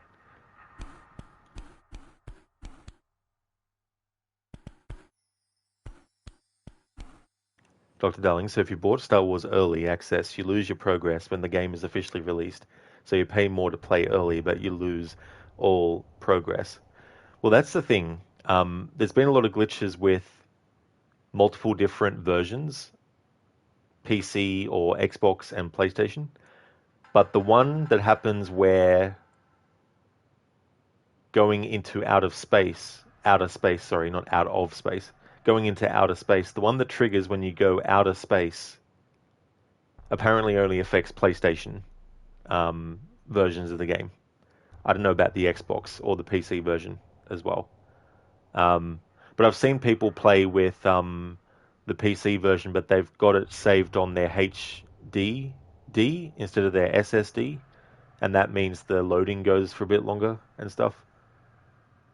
But yeah, there's been some funny glitches, like there's that one where out of stealth, taking out an enemy, and then grabbing the enemy and sliding in like a big, large circle all the way to a hiding spot, but getting alerted on the way. It's just really, really funny shit, you know, that, yeah, if you pay the extra money to get early access 3 days and you end up having a lot of those things, I could definitely understandable people being upset at that being what they get for getting early access as well.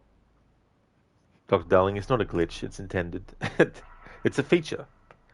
But yeah, the PlayStation version apparently is the one where if you don't have the latest patch,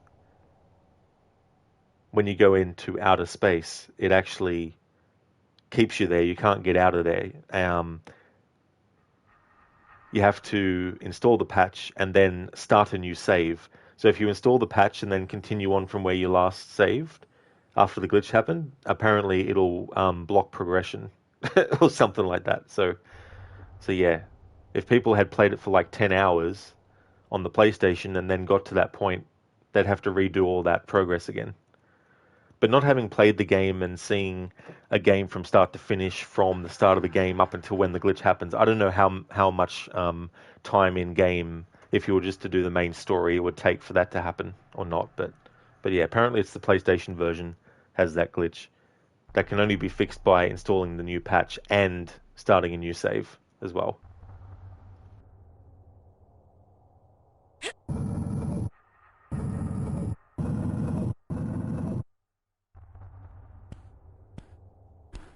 But it's funny, you know, because like obviously the 3-day early access, like it officially comes out on the 30th, and people who got 3 days access were basically getting it on what, the 26th, 27th.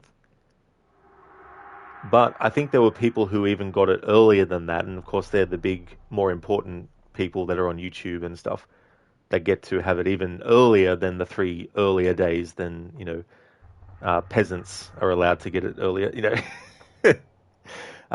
So it's been out for a little bit longer, so there's been a bit of time for people who are allowed to get it much earlier to play it and find out this stuff as well.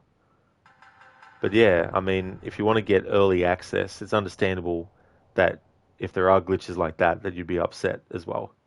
And here's the thing, right? It's like, and this goes for any game, if a game is completely messing up when it comes out, of course they're going to patch it over the next few months, and you'll probably get to a point where it won't be as bad as it used to be, which is fair enough. I've had games where I played it a couple of years after it came out, and by that point, while there were still glitches, they weren't the exact same level of glitches that there was initially.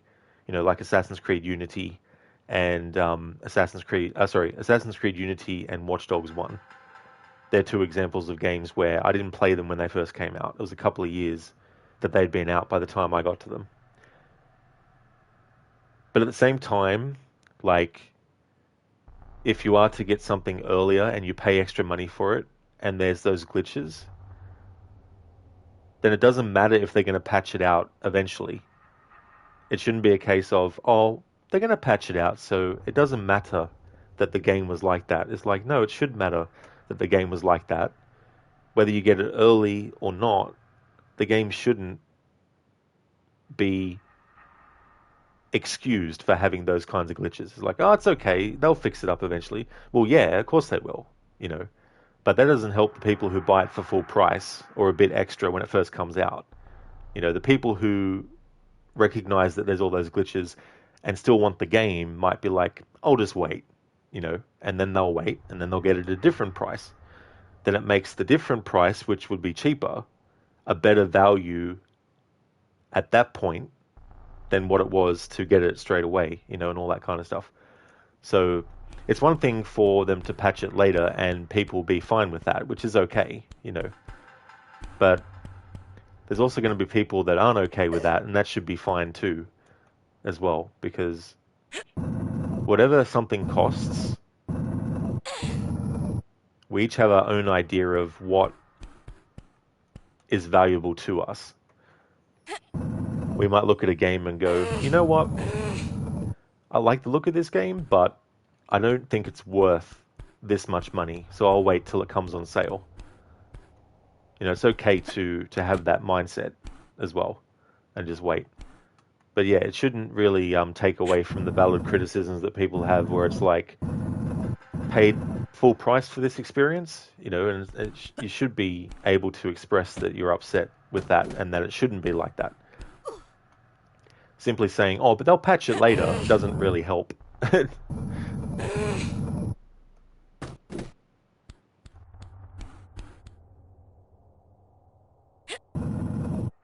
Code, you read about that, and the bug that needs to wipe the save. It's so annoying. Like, that'd be annoying, especially like, if you're a player that likes to explore, take your time.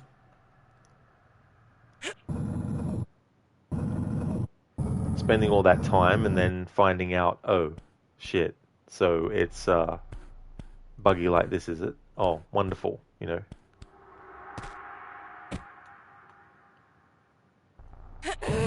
Hello there, Sadie. Thank you so much for popping in. Thanks for leaving the lurk. And I hope that work goes well for you today.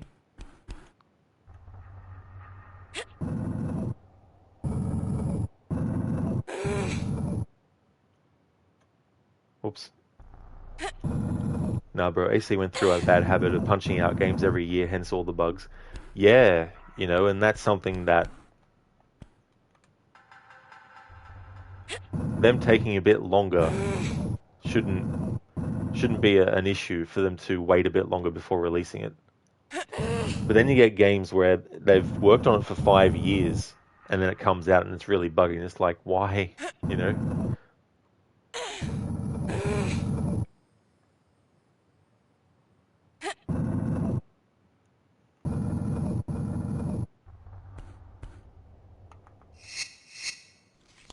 Lucinda, okay, Rod, time for you to head off to work. Probably won't see you next until Saturday. Hope you have a great streams the rest of this week. Thank you so very much, Lucinda, for popping in, especially on a work day as well.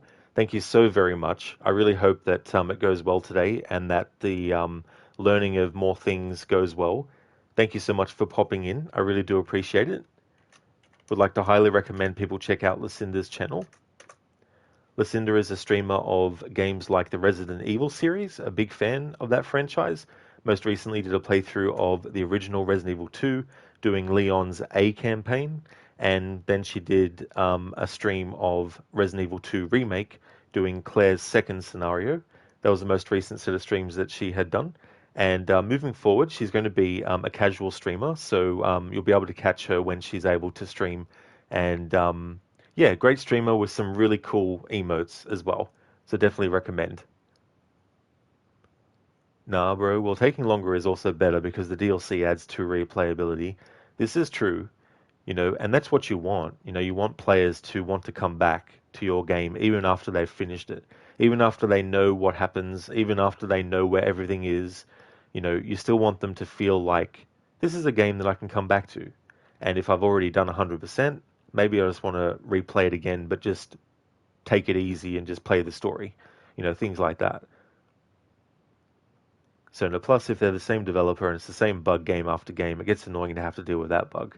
This is true Sona, Like, there comes a point where you sort of have to put your foot down as individual gamers and just be like, no, it's not worth it, Of course, there are things like other people spoiling things. So, YouTube, like, there's channels that literally post the ending to a game that just came out.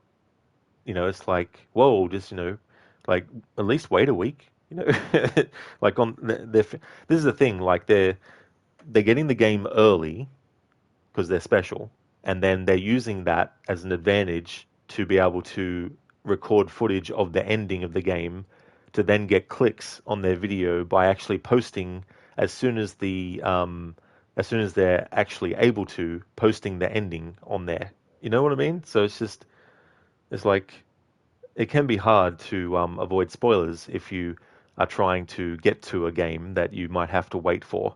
You know, not everyone can just play it as soon as it drops. That's okay for the shout out, Lucinda. No problemo. Thank you for popping in, and I really hope you have a great day.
In Meter True, when you were playing Red Dead 2 for the first time and a video appeared on YouTube randomly titled People React to, yeah, you're like, what?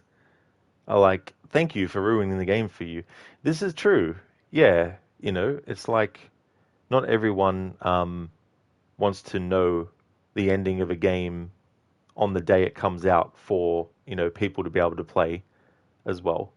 Um, But yeah, I think like for example, if I was a YouTuber that actually got early access to a game, I would actually wait until it had been a while before actually putting any sort of like, you know, uploads of like, you know, little cutscene interactions, or at the very least, in the thumbnail of the video, don't put an image in there that in any way, shape, or form even alludes to an ending or a character's fate or whatnot, and then just put in the title, you know, heavy spoilers or something like that, you know, so that people know before they actually click on it what they're doing.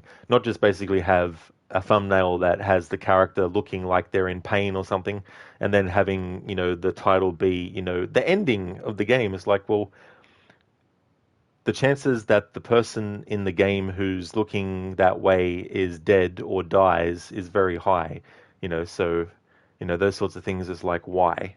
Why do it that way?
Uh-huh.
I knew there was something I forgot to do.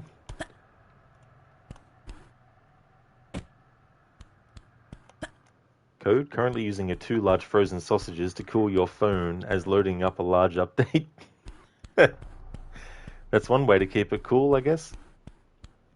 But also, if it was a really hot day, you just get the frozen sausages that are put in like some kind of like container or something, and then just put that on your forehead.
There we go.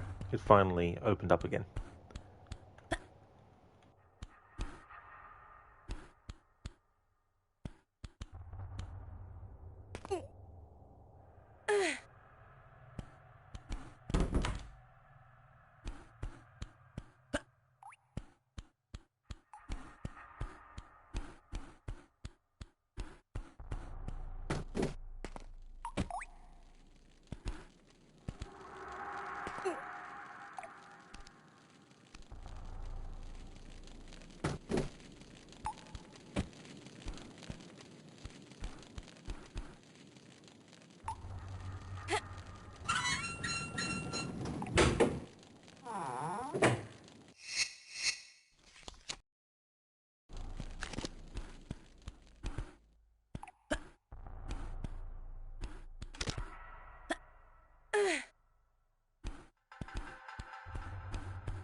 Earlier, I was talking about how there's these double doors that if you don't make sure to reclose them. Then when you actually get to this part, you won't be able to go where I'm going now. So you'll have to end up backtracking all the way through from here to all the way back here and then back down here, all the way, and then through here, and then... Actually, I don't even know how you'd get back up there. You'd have to probably go... Because there's a thing that opens up. Yeah, you'd have to... This button here. So you'd have to do that, which then opens up the way to go. So you'd have to go... Oh, I guess you don't have to travel too far. It's not that bad. For some reason I thought that the backtracking would have been longer. But still, it'd be annoying to have to even do that a little bit.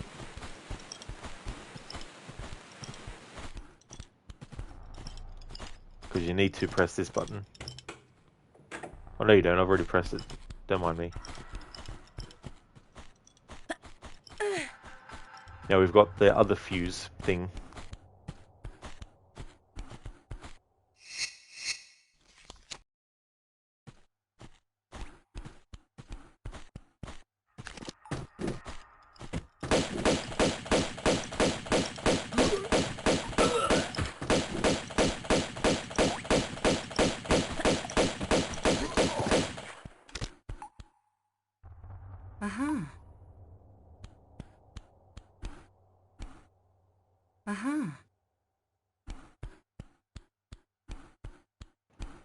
So with all of the fuses, and I think I've got all I need, 3. With those, you go back this way.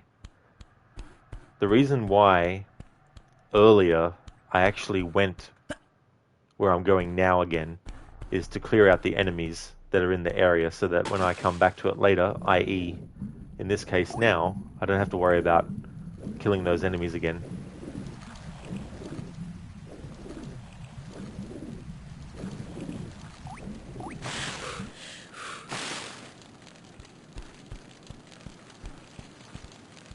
Their bodies have despawned by now, but usually there's few enemies in here, so I dealt with them earlier. If you have heaps of health kits, I think there is a way to just cheese this and just keep healing yourself as you go through the flames and stuff, but not doing that.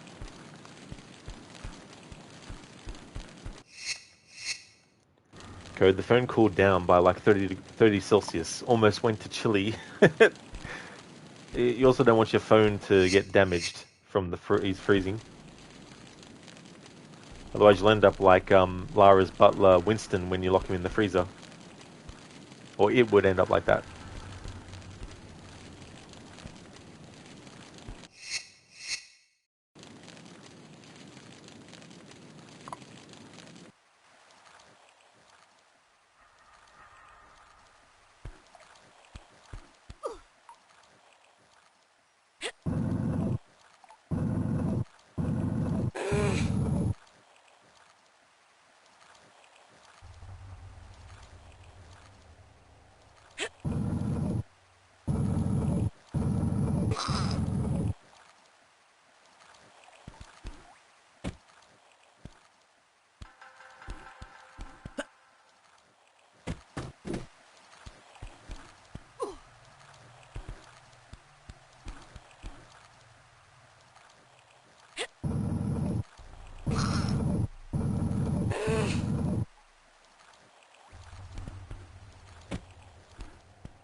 Uh-huh.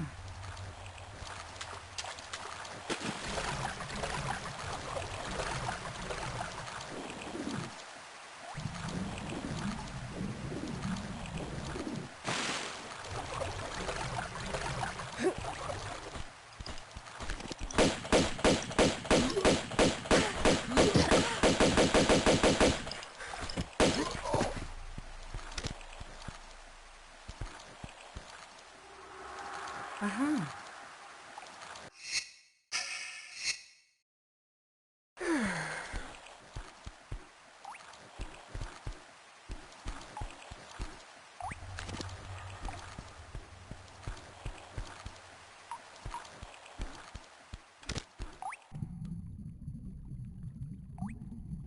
There's the key.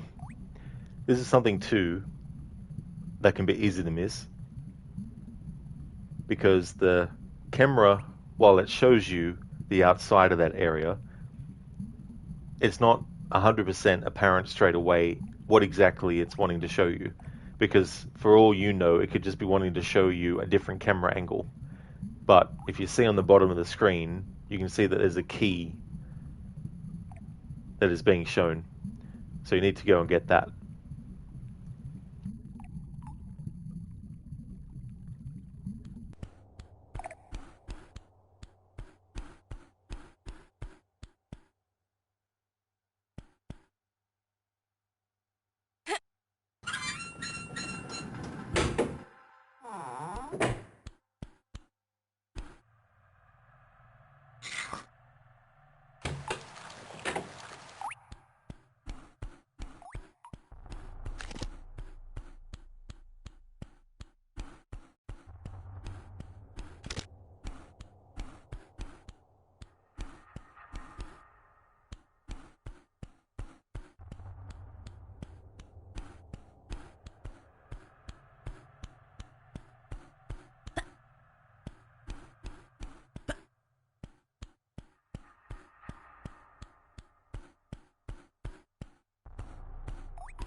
Uh-huh.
Aha.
Oh, of course, it's friggin' a secret. I'm not worried about secrets.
Ah, yes, this is this part with the friggin' eels.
And there we go, that is that part of the Maria Doria done.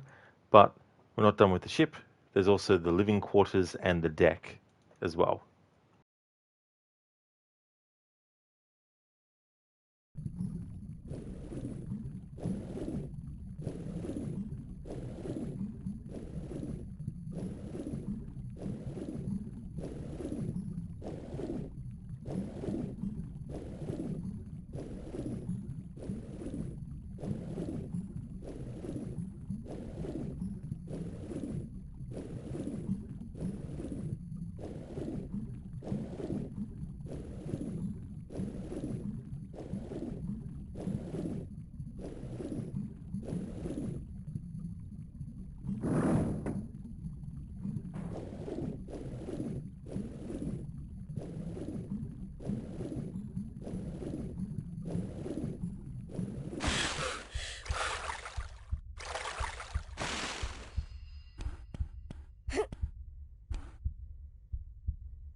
All right, what I want to do is take a break, split up the levels because there's 4 levels related to the ship. So I've done 2 out of the 4 that I've started today at least. So I'm going to take a break, and then when I come back, I'm going to try and do the next 2 levels. I'm going to make a save here, but because I don't want the heartbeat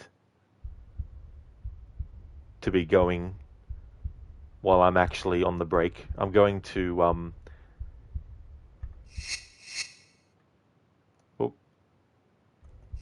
see if I can get some different kind of in-game audio to play.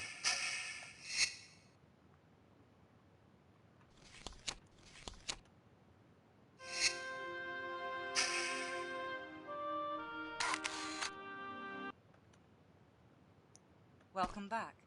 After that grueling business last year, I decided to go this assault course to hone my skills and learn some new ones. I guess while I'm on my break, I could go into photo mode and leave the sounds of Winston farting be on there. But yeah, I don't know if there's any... I know, there's some... Oh, that won't last the whole break though, I don't think. Anyway, bugger it. I'll just go back to the main menu. I'll put a message up in chat, pin the top of it, that the stream's not ending. But while I'm actually on my break, I'll keep the music in this part going.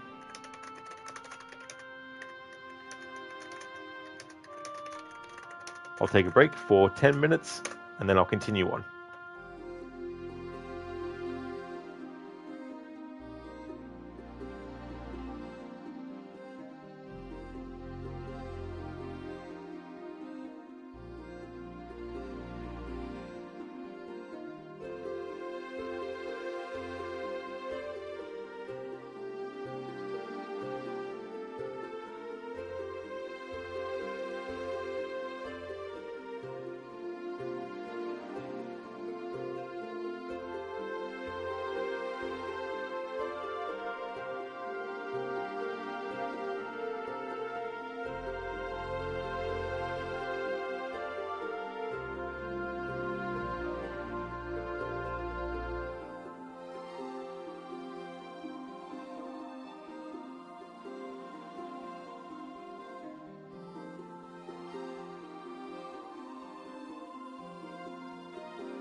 Alrighty then, back from my break.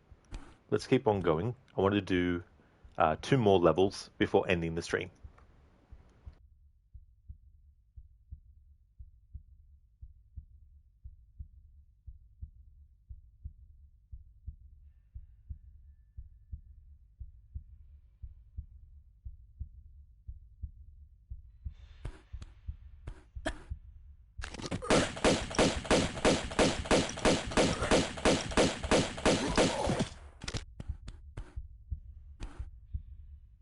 Uh-huh.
Uh-huh.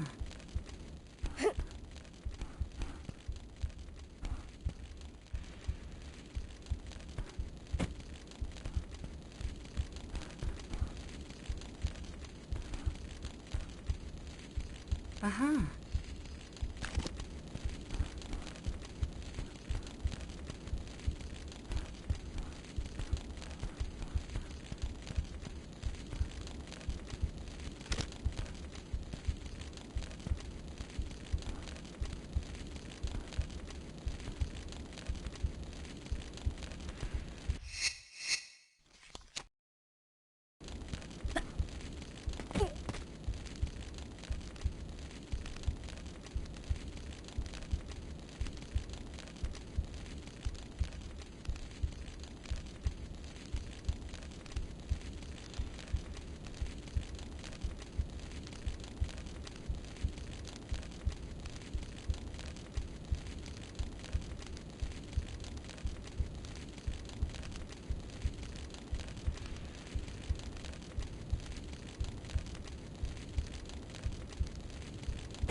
Now, bro, do you have a favorite assassination in the AC series?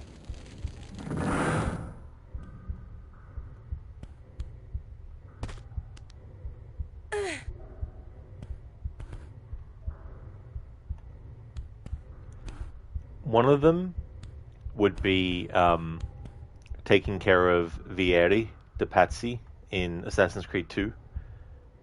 Not so much for any kind of like reason about the style of assassination or anything like that you can do, but purely and simply because of how angry and understandably so Ezio is after killing Vieri, and how he wishes him in death all these bad things, you know, which is understandable. But then his uncle Mario is like, you know, you are not Vieri, do not become him. Teaching Ezio a lesson about, even if your worst enemy treats you like shit, even towards the end, and they die, still give them respect, even if they wouldn't have given you the same in return, you know, which sets off this whole journey of Ezio being, which is why he says Requiescat in pace after every kill, instead of just fuck you, you're dead, and then move on, you know, that kind of thing. So that would be one of them. Another one would be, and this is the very opposite of the teaching of what Mario gives to Ezio, but it's still a really, really good assassination and very satisfying, is in Assassin's Creed Freedom Cry, the DLC for Black Flag. The governor that you kill, the assassination on him is so satisfying, and Adewale basically disembowels him. You don't see it in gory detail, but Adewale wants him to suffer as the people who he hurt and had got killed, the slaves and all that were. He wanted him to feel, you know, all that pain and, you know, his last breath, gasp for air, you know, all that kind of stuff.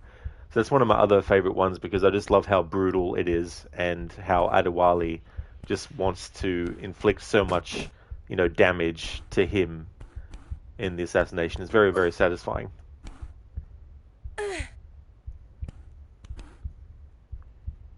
Not to say that there aren't other assassinations in the series that are great, that I would also consider one of my favorites, but they're the two that come to mind. Nothing on this earth can save your sorry hide. Take it easy. I'm just needling you. Thank you for redeeming that, Dr. Darling. Nothing on this earth can save your sorry hide. Take it easy, I'm just needling you. So what's that from? Nah, it's probably Bayek's first kill in Origins, where he kills Rujek. Just the voice acting and dialogue is amazing. Absolutely nah. And now that you mention that, would definitely be up there for me as well. Like just the fury in Bayek's, you know, voice and all that too as well. And also like the foreshadowing of the use of the hidden blade, when basically he has the mask that Rujek wore, and then Rujek throws the dagger to try and kill Bayek, and Bayek blocks it with the mask. And then, with the knife embedded in the mask, he actually uses that to stab Rujek. I really like all that stuff. Dr. Darling, Curse of Monkey Island and Red Dead Redemption 2. Yeah, I got the Red Dead Redemption 2 part.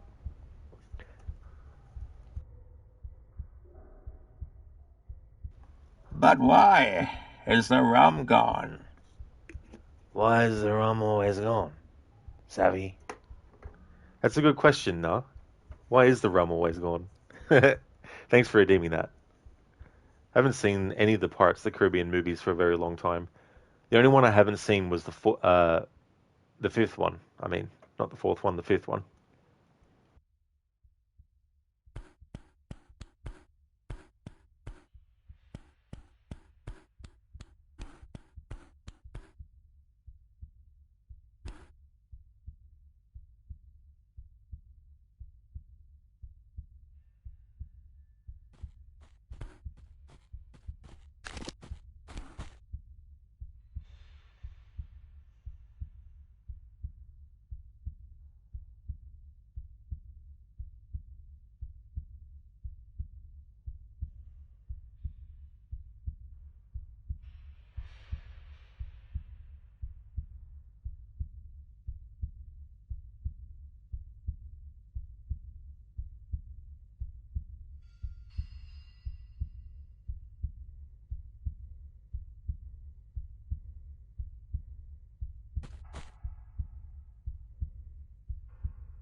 Nah, bro, they should have stopped after 3. Yeah, I think sometimes 3 movies is the magic number to end on. You love the moments that Bayek has with kids in Origins. It shows you what a loving father he is. That is so true, nah, bro, you know.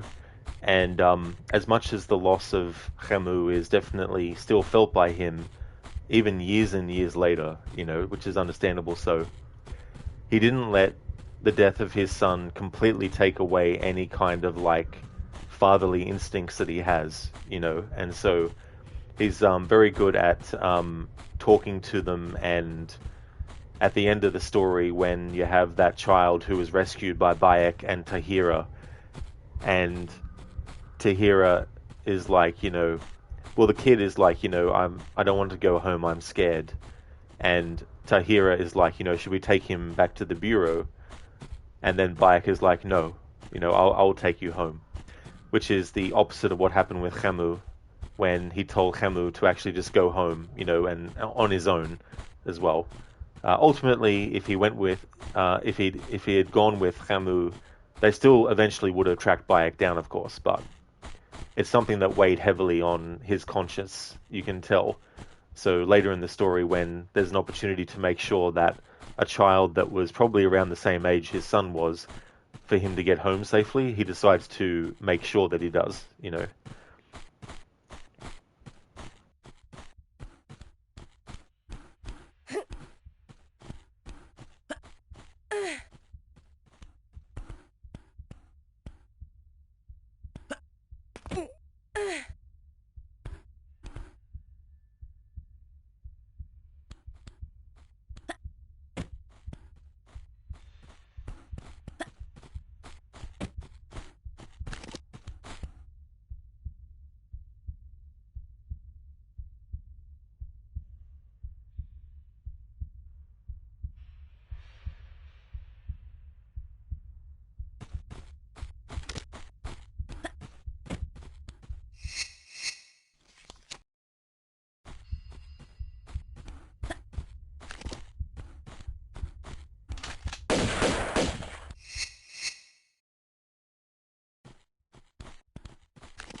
Uh-huh.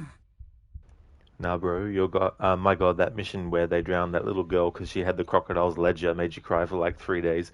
You are not okay.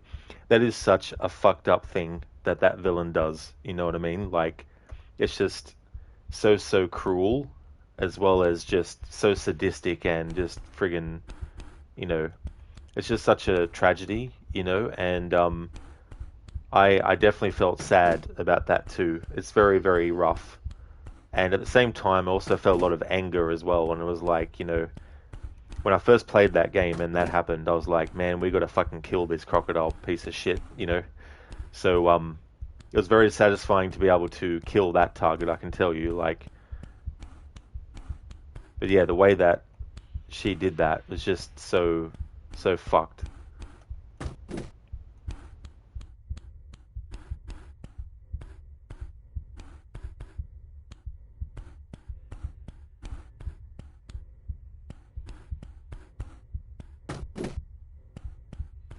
And yeah, you know, it's a video game, so obviously it's not real. It's not like someone really got killed.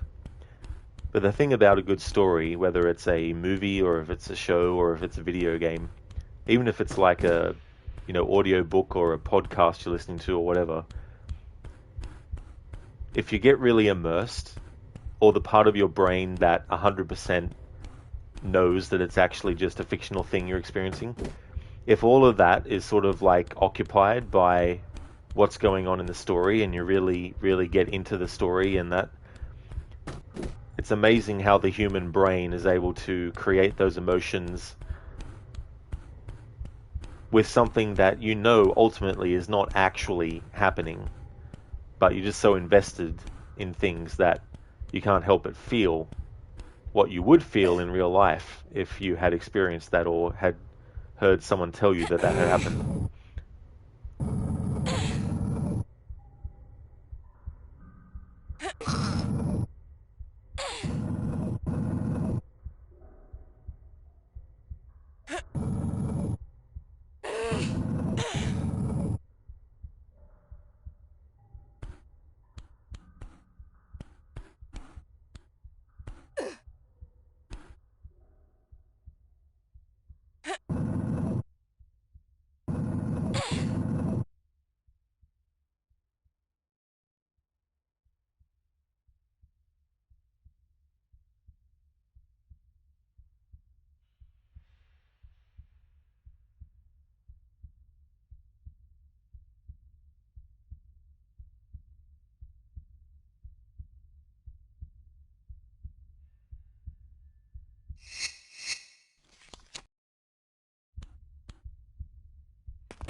Nah, bro. Oh yeah, you wanted to butcher him big time. If it makes you feel something, it's done its job.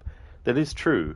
You know, the performances of the people playing the characters has been, so well done that it triggers those sorts of, emotions and feelings, and you completely forget that it's an actor just performing a character, and, it's just experiencing what the character's going through. Like when Connor's mum died in AC3 and he couldn't help her and she told him to run. There's definitely another tragic moment as well. Like the amount of characters in that series that suffer a personal tragedy that spurns them on or is part of the reason why they ultimately become an assassin. And that's definitely one of the elements as well. And of course, how he was treated by Charles Lee when Charles Lee was literally choking a 5-year-old kid and basically, berating him and all this kind of stuff, to make him, such a piece of shit. And when he's like, what is your name? And he's like, why do you ask? So I can find you. And then he says, Charles Lee, that whole bit. But yeah, that is definitely a sad moment. Yeah, that was wild. It really was, it's like, geez. But the thing that I like about Assassin's Creed 3 is that up until that point, you had seen things through the eyes of Haytham. So, of course, in Haytham's eyes, there's nothing wrong with Charles Lee. There's nothing wrong with, William Johnson. There's nothing wrong with, Thomas Hickey.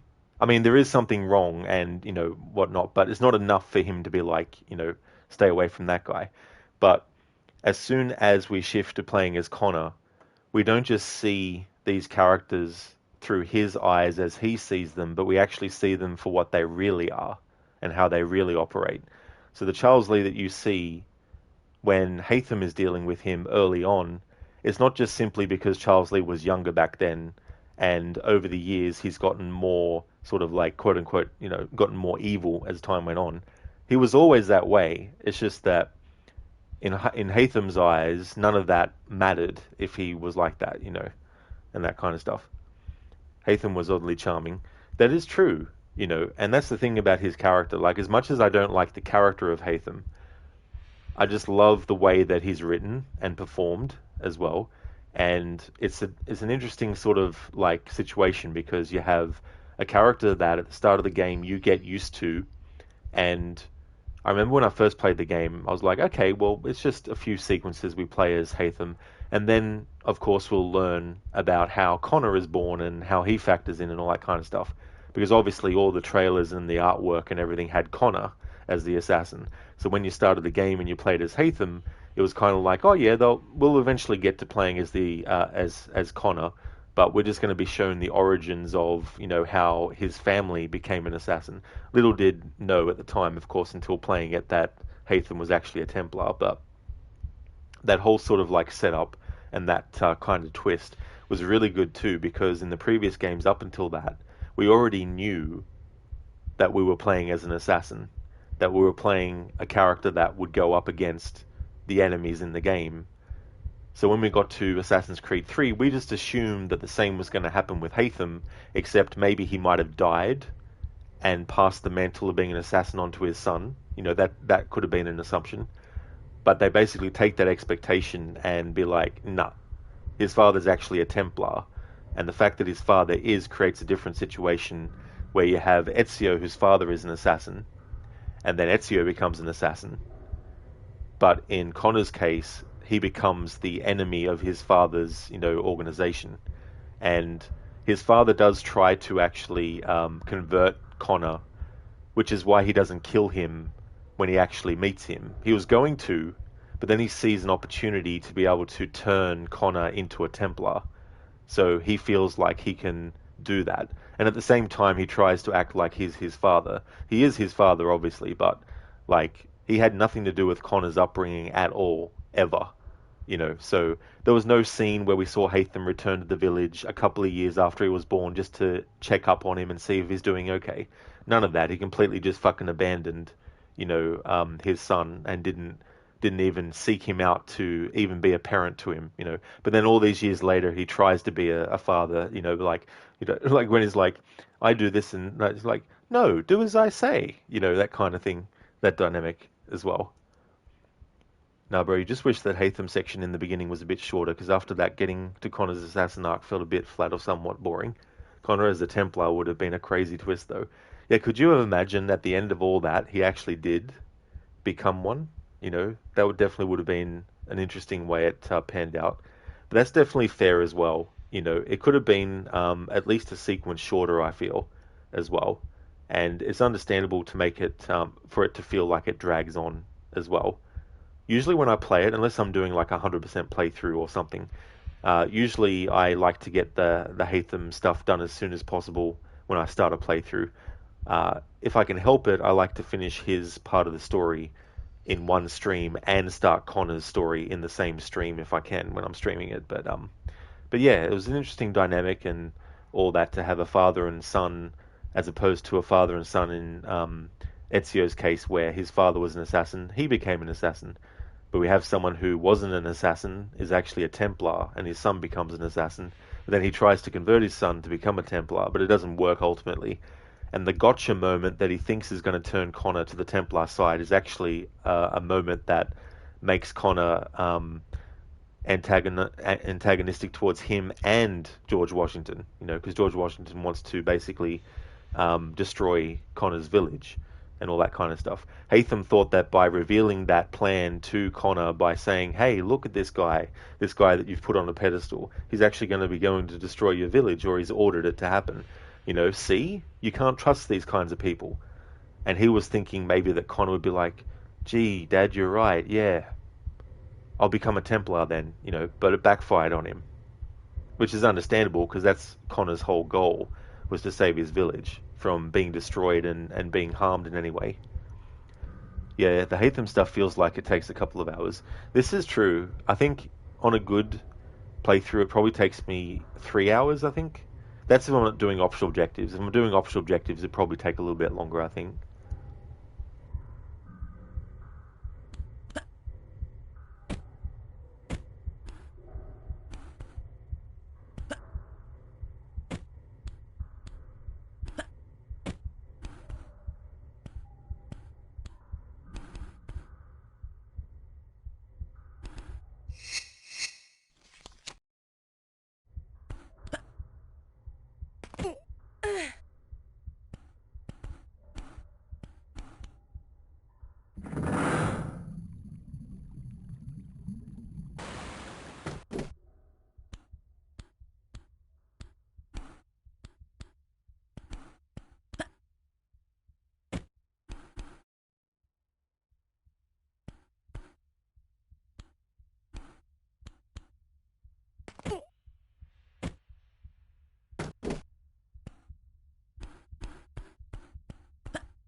Oh yeah, nah, bro. That would have been an alternative that they could have done as well. Make the Hatham stuff into a DLC.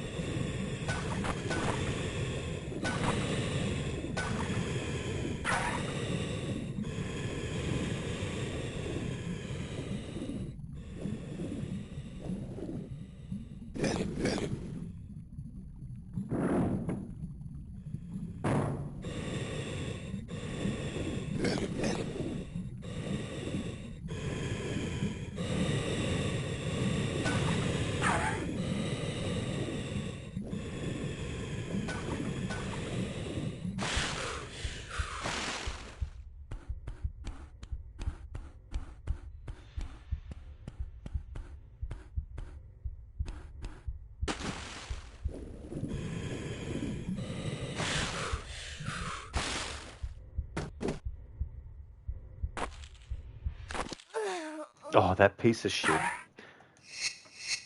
Friggin' enemies like that piss me off. Especially when they can shoot you from a trajectory that doesn't make sense because their line of sight and their gun's line of sight is actually blocked by something, yet they can still hit you.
So look at this shit.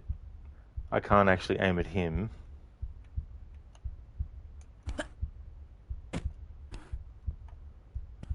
He can aim at me.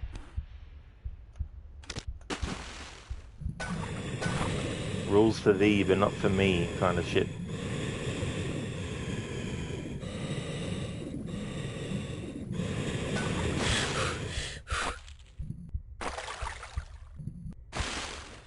I mean, I do have harpoon and harpoon ammo, but Lara doesn't lock onto the enemy like she does when out of water and aiming with other weapons. So I could spend 5 shots and miss 4 of them before actually hitting the target.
And of course, I'd fucking get stuck on the fucking corner of the fucking door once I had already gotten the prick to fucking follow me out to that fucking part.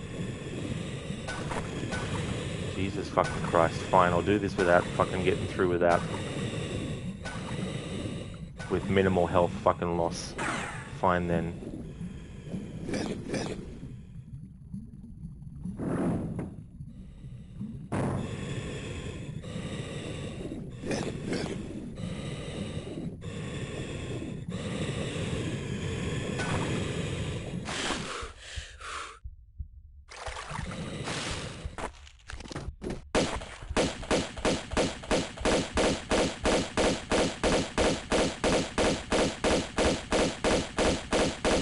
You like being shot at, do you? Huh? You fucking like that shit, cunt?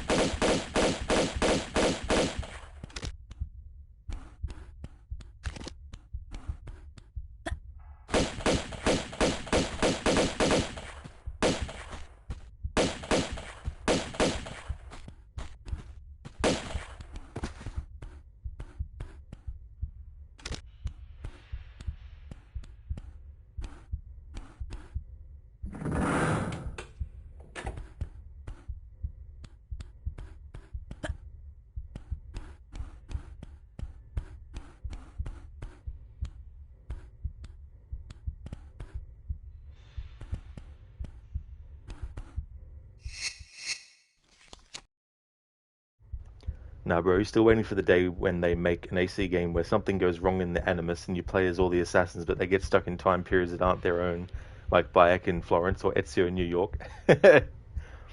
I wouldn't mind that as long as it's made clear that it's not literally them being teleported, but it's rather just the simulation of them and the avatars that the Animus created are what actually get mixed up, and you could basically make it that there's some kind of AI glitch that happens in the Animus, which causes the characters or the avatars of them to be able to sort of like interact with each other. So you'd still have their voices, but they wouldn't necessarily have the same kind of like backstories and stuff. Maybe some kind of like weird variation of stuff.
Now, bro, yeah, because that's so many campaigns you could have in one game.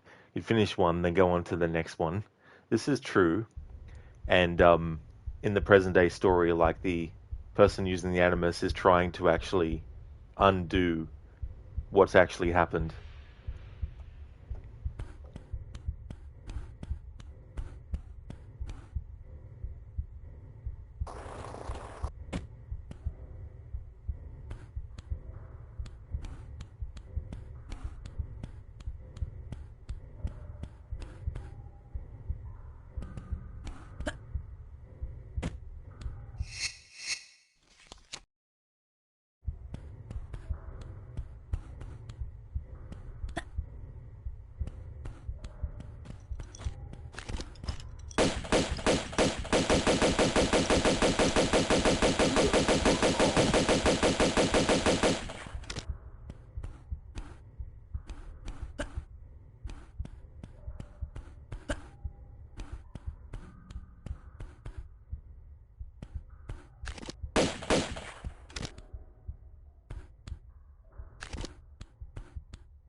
Oh yeah, that's just where a secret is. Not worried about getting them.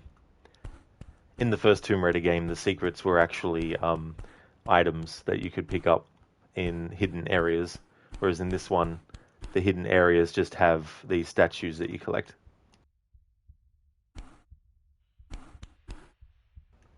Nah, bro, you wish we had got more modern day missions like those few sections with Desmond and AC3.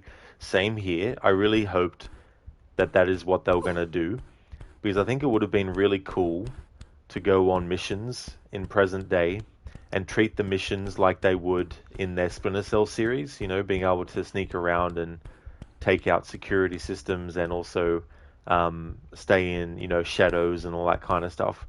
I really feel like they could have done that because, and this isn't for everyone, but there's probably some people who don't like the present day simply because it's boring, which I don't really feel is the case 100% of the time. But maybe, just maybe, something more exciting like that kind of gameplay might have helped a little bit, maybe, with some people who felt the modern day was kind of like, you know, because it's understandable, because if you're really enjoying the character that you're playing as, who is living in a whole different time period, it's understandable to not like it when the game is like, right, now we're going to force you out of that part of the story, and now you're going to have to deal with this for a little bit, which is understandable. But I was hoping that they would expand on that for future games in the series to at least make things a little bit more than just go around and explore.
No, bro.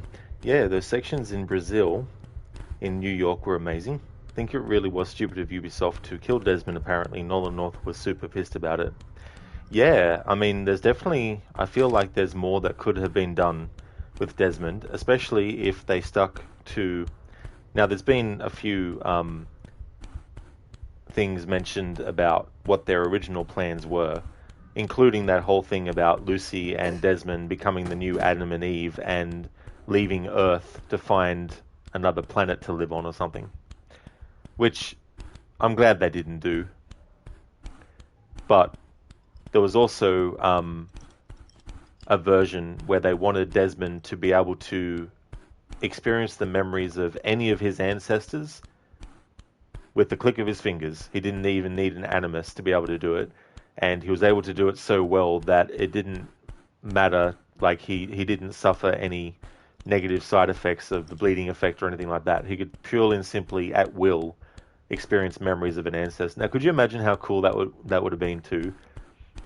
Especially if they did a thing where it wasn't just one ancestor that Desmond played as, but if there was like multiple ancestors across a story spanning centuries, in the one game, and being able to just switch into that. And maybe they could have done this thing too, where to find a clue about something in present day at a location, Desmond would close his eyes and then be able to experience the memory of someone that he was related to who actually lived in that area and maybe knew a hidden entrance or something. Things like that. They could have done that too if they went the route of him being able to experience memories at any time without the use of an animus. Out of the two, the spaceship thing and becoming Adam and Eve and on another planet, or that, I rather would take the other, where it's like, yeah, he can experience memories at will. Darling, that flashing health bar kind of triggers you, not gonna lie. You're like, Rod, use a health kit for crying out loud, man. You've got 23 small medipacks, you got 17 large medipacks. And I'm like, that's not enough. If I use one of these, I'll only have 22 left. If I use one of these, I'll only have 16 left. I can't do that. Can't possibly use a health. Unless I really, really, really, really, really, really, really, really, really, really, really, really, really need to. I'll see how long I can eke this out. Uh-huh. Because when the level finishes, I get the health back anyway.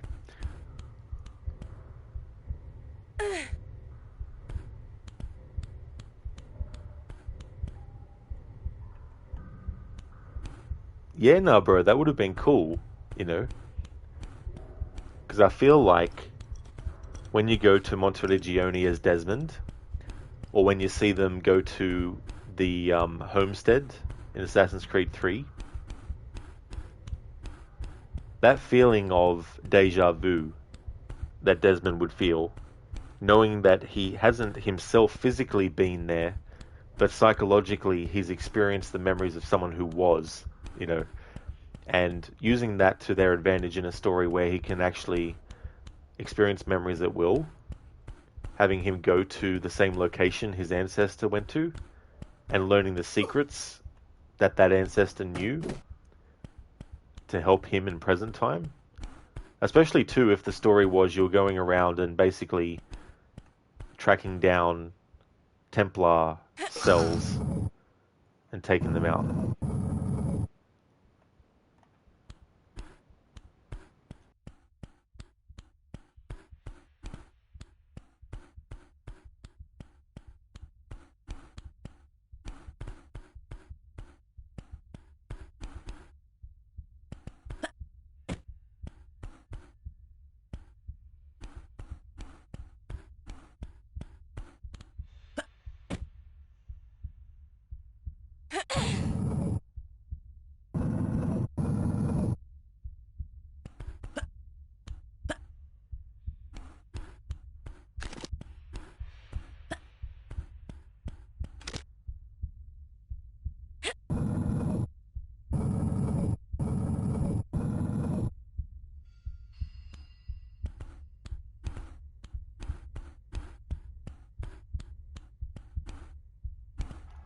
I just had a thought. in a way, Arno in Assassin's Creed Unity, not only when he kills a target can he actually see some of their memories, but he can actually relive his own memories as well, because they do frame it in some way that, like, it's one of those things where he closes his eyes and the sound effect that normally happens when he uses his eagle vision activates, and then we play the flashback of him remembering what he had done the night before. So the idea of being able to access memories, even though it's not him accessing the memories of someone from his past, it's still him actually reliving his own memories. Or you could say that he is. You could also argue that it's simply just a storytelling device where he's just having a flashback and he's just closing his eyes and thinking like we can just close our eyes and think back to the previous day and try and imagine what we went through or whatnot. But I feel like they could have gone that angle with Arno and said, hey, yeah, he's...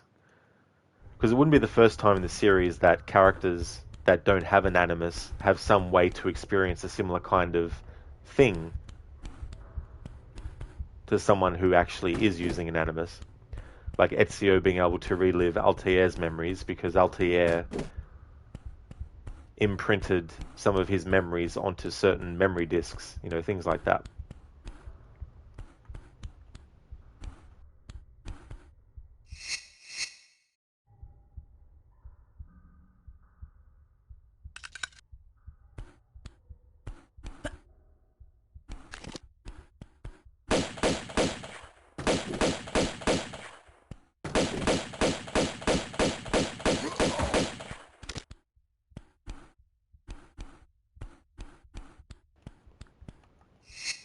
No, bro, well, yeah, because it's basically Altair, Ezio, and Connor all in one. Probably would have been all of them if they had stuck to the plan. Oh, how cool would that have been? Like, seriously. To be able to... And also, it would have been cool if it was kind of like you could choose which order in which you wanted to experience those memories as Desmond. So you could choose whether you wanted to follow some of Connor's memories or some of... Ezio or Altair's memories. And also, I don't know what new character they would have come up with if they went that route.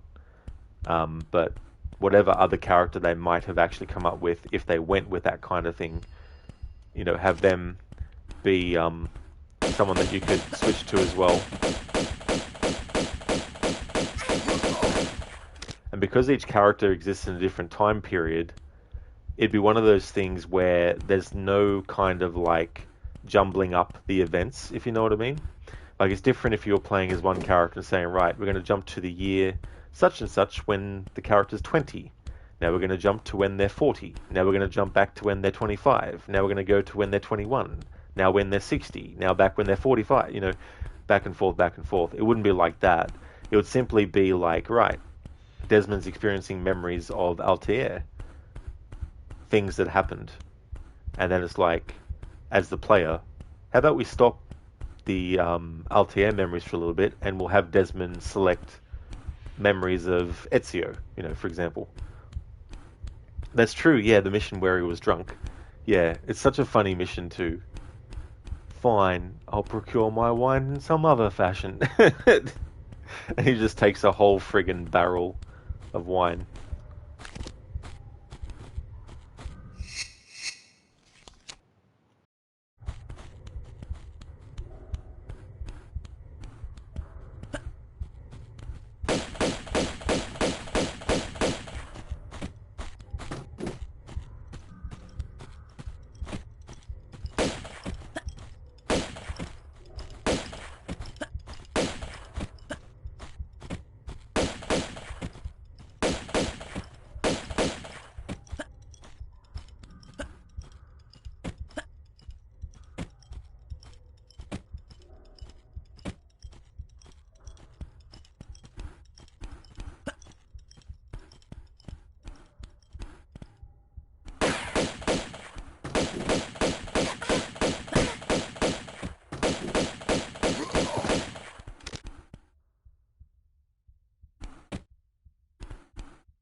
That's true, yeah. Have campaigns for each assassin. The replayability would have been unreal. It really would have, and it would be one of those things too where it doesn't matter if you just want to stick with one ancestor throughout the whole story, you can. And then once you've done their campaign, switch, or you could do a thing where it's like, yeah, just mix and match the timing of when you switch from one to the next. But there might have to be some careful plotting with the present day story to allow for that as well, like to make sure that something that happens in present day based on what you've done as Altair isn't required to be done first before you do something as Ezio. Keep all the other characters' campaigns separate and not 100% related to each other or the present day story. Could have even done something where it's like there's an artifact that Desmond has to get the location of, and each assassin that he's related to experiencing their memories will allow him to find it, just as an example. And then that way, once he's found one as one of the characters, the game can be like, right, Desmond's found one of them, because then they could make it that it doesn't matter which one of the three characters you follow first, you could still get what Desmond needs for his present day story.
Uh-huh.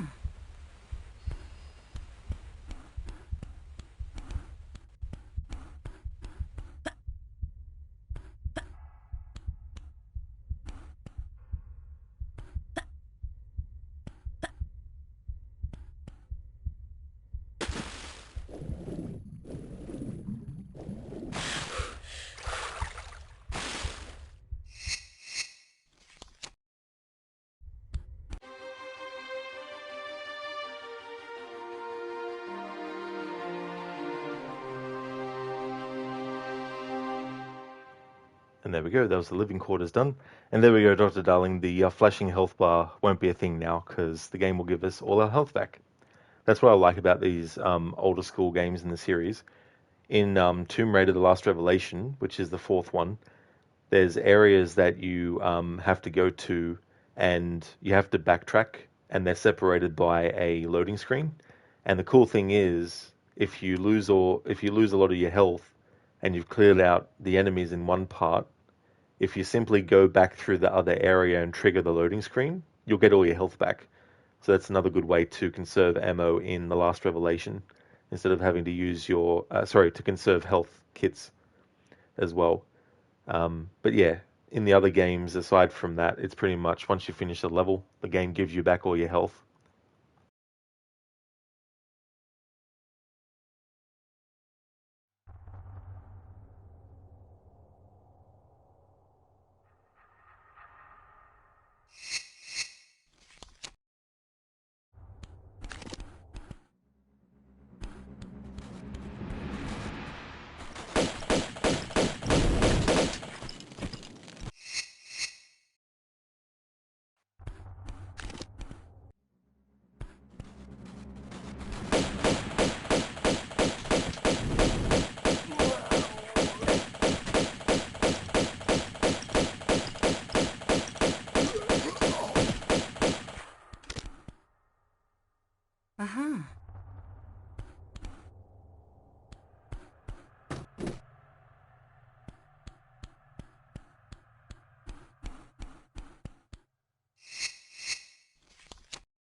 Uh-huh.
Uh-huh.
Uh-huh.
They kind of shake in those moments.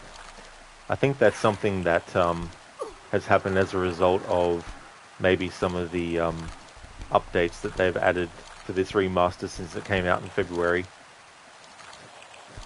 So I don't remember that happening normally in the old school graphics version. Because things that they did for the remastered side of things could potentially have affected the old school graphics style of things as well, maybe. But I'm not too sure what that might be if that's the case.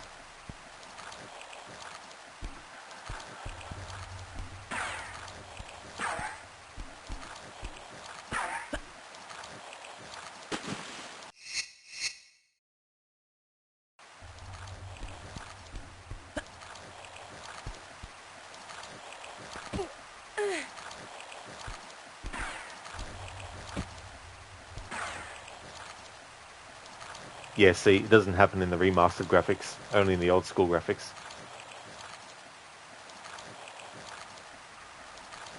Because I don't remember this ever happening in the original old school graphics game.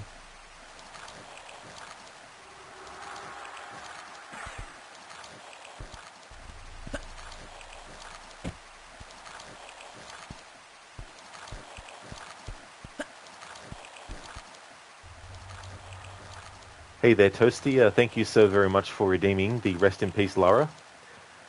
So at the moment, we can do a drowning, or we can do a get killed by the dude shooting at Lara, or I could actually set up a jump from a great height while doing a dive and neck break. So just let me know which of those, or if you want me to choose, you can also choose that too. Make it do a jump? Excellent. We can definitely do that. So what I'll do is I'll make a save here, and then I'll go to a spot where I can do the great dive and neck break maneuver.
I could have sworn I was able to glitch that to get on top of that part, because there is a portion of that where Lara has enough headroom to be able to stand tall.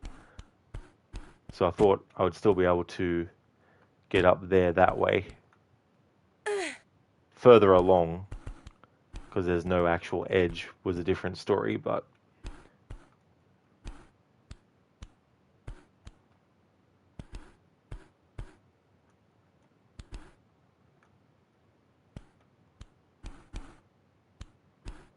because I was going to get on top of that and then do the dive from there. But I'll just have to pick a different spot.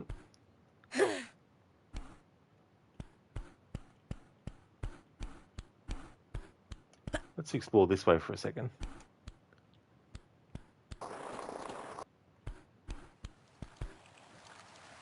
Yeah, so that brings me back there. That's sloped, so there's no way to get up the top there.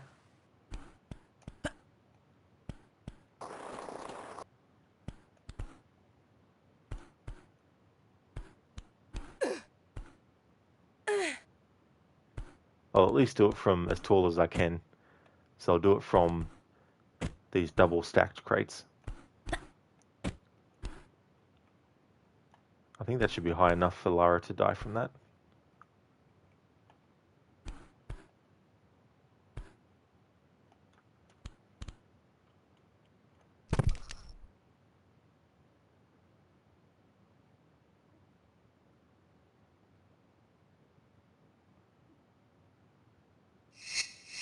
There we go, Toastia. Thank you so very much for redeeming that crunch, but also Lara's head was clipping through the ground a little bit, so it made it look like she had actually hit the ground so hard that her head went through the ground. You remember trying to play this back in the day on PlayStation? Oh, very nice. The first one in the series I played was the fourth one, and that was when it was new. So that was my first Tomb Raider, but it was also one that I played on the PlayStation as well. And then I went back and played the first three. And yeah, been a fan ever since then. And there's just something special about that era, you know, like especially some of the FMV sequences and how advanced they actually got with those.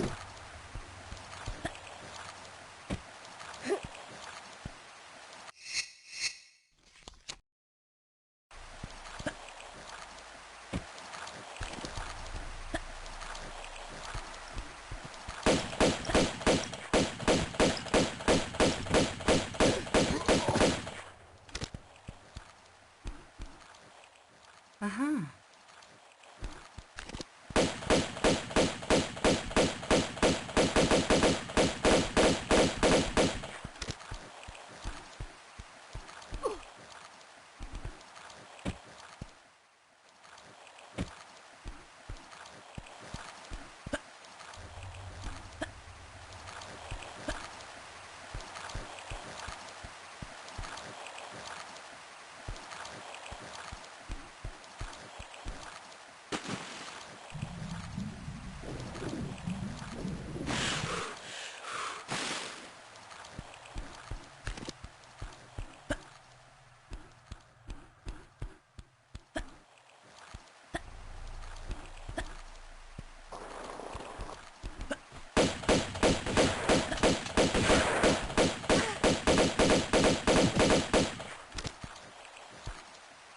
Uh-huh.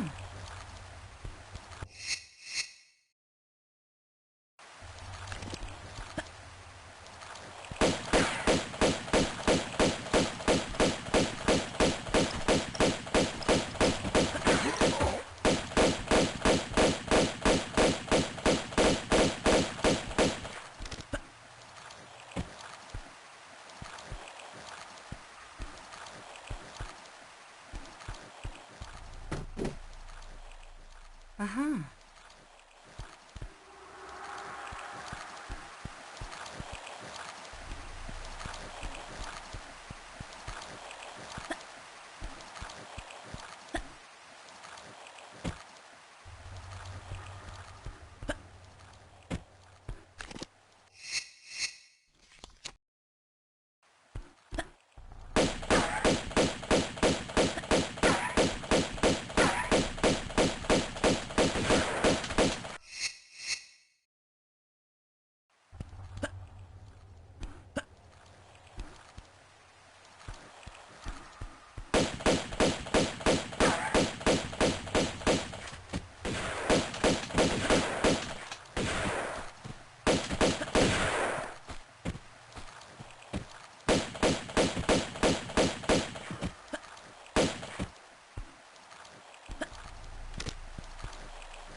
Alright, so now we've reached a very, very famous part of this game. So, in this part, you have to drop down here. There is no way, now, unless there's some game-breaking glitch or a sequence break that I'm not aware of, if you're trying to do this without any sort of like cheats or glitches, if there is any, if you want to do it purely, you absolutely must take the damage you're going to take from this fall. They put the health pack there so that if you get there with full health, you've got one to use when you land. If you don't get there with full health, then you can use that if you didn't have any health kits until that one. Because obviously, you might be using health kits all the way up until this point, and you might have run out before getting to this point. So they at least put a health kit there for you, but you absolutely must take damage from falling right down here. So now that I've actually come to it, I've got full health, so I'll be fine. I don't know what the most amount of health... Sorry, I don't know what the least amount of health is that you need to survive the fall, but if you've got full health, you'll be guaranteed to survive the fall. So I'll make a save anyway, just in case something goes wrong.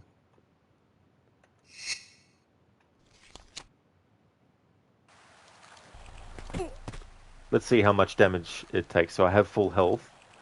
So dropping in, landing at full health will leave me with that much health. So that would kind of be the amount of health that you could afford to lose without being able to use a health kit. So as you can see, Lara's almost dead from that. If you had less than what I currently have now and then dropped, she'd die from the fall.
Hey there, cool man, welcome back.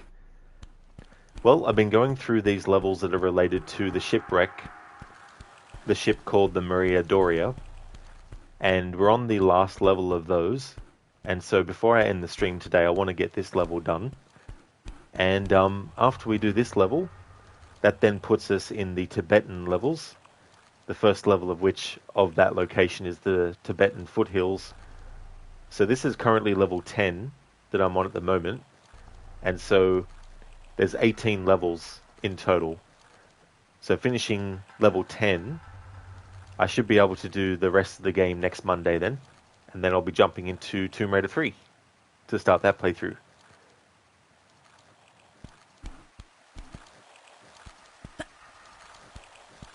Yeah, so it's good to get the first game and almost the second game done over the 4 days this week in which I started the marathon, and doing 4 days a week of these games, I should hopefully get through the 12 games with enough time left over to essentially slot in other games on the same days that I'm doing Tomb Raider currently.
man. You almost rage quit the Philadelphia mission in Blacklist.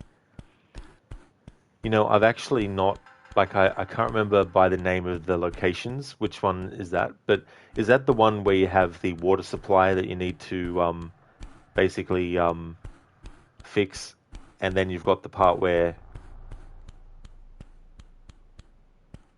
is it that level, or is it a different one?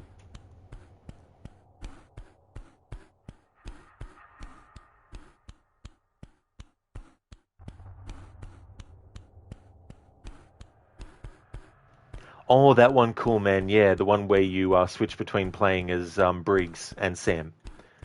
Yeah, that. Oh man, that can be a damn pain, that one.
Cool, man. The second bomb you disable with Briggs, you basically couldn't find a way out to kill everyone since you had to kill one heavy.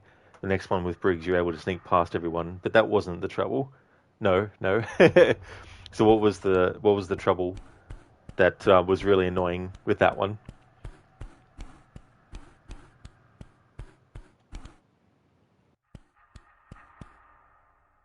A part that I find annoying sometimes is on the train part when you have to jump in through the window. The enemies can sometimes get the drop on you in terms of like getting shots off on you and hitting you way before you even get a chance to react sometimes.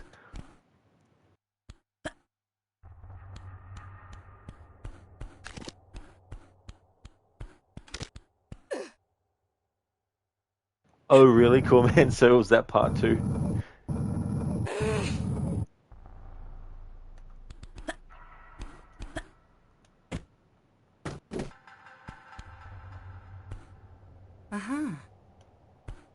Actually, speaking of trains and Splinter Cell missions, in Pandora Tomorrow, when I did my annual playthrough of it this year, the part where you have to climb on the outside of it and go past the windows, where not only do you have civilians that are looking out the windows, but you also got the enemies that are littered throughout the train as well.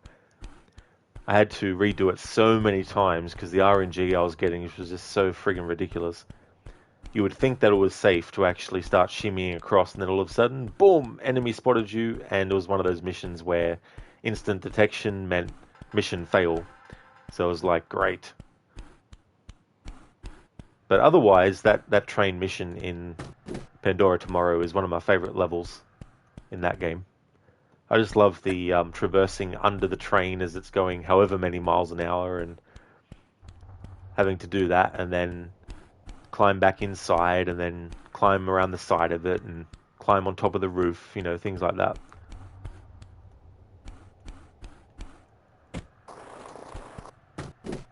The main trouble was the train ride, where you're forced to climb out of the train, wall climb to the next car, and as soon as you enter, the guys literally 0.1 seconds immediately kill you with one bullet. You died too many times, and you have to start from all the way from the start of the train. Crap, did you write too much? Oh no, definitely don't worry. I'd rather people, if they need to use a lot of words to actually explain properly what they want to, instead of, not. So yeah, I don't mind long messages, because I know sometimes it's not as easy as typing 5 words to convey, something that you need more words for. So definitely don't feel like you're doing something bad by having a long message in chat. But yeah, the idea of enemies having that advantage over you in situations where you literally can't do anything because you're in the middle of a process that is required as part of getting into the train, yet the enemy is able to get the drop on you much quicker, give you that sort of like unfair advantage. It's like in these old school Tomb Raider games.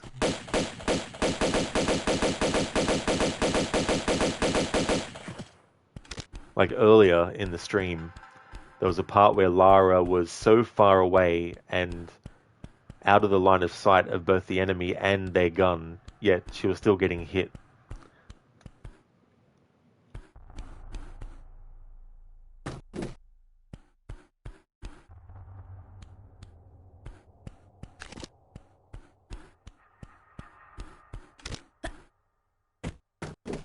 Cool, man. 5 words, easy. Sam, too slow, die quick. That's it.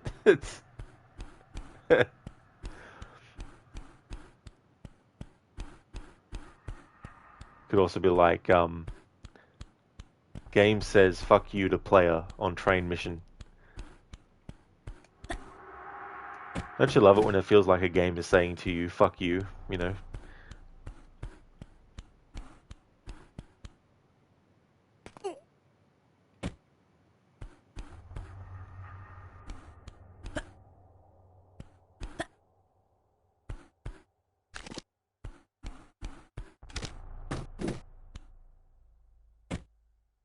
Uh-huh.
Oh, that's fair enough. Cool, man. Yeah, you had enough time to start the driver challenge. Well, best of luck with that. Hope it goes well.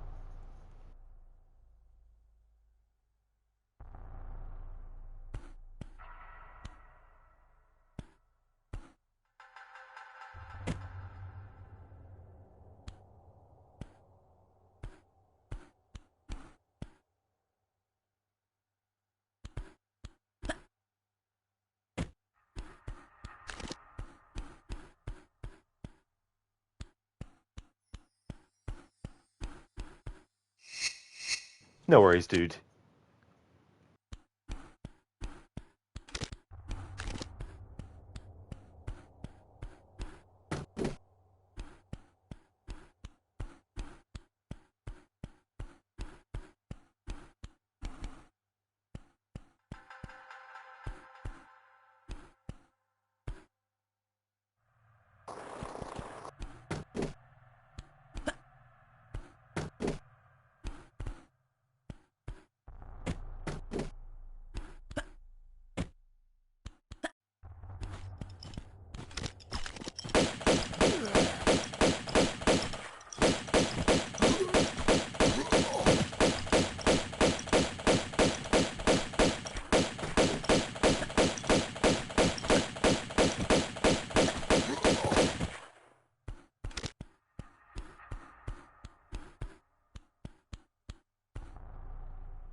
Uh-huh.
Uh-huh.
Uh-huh.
Uh-huh.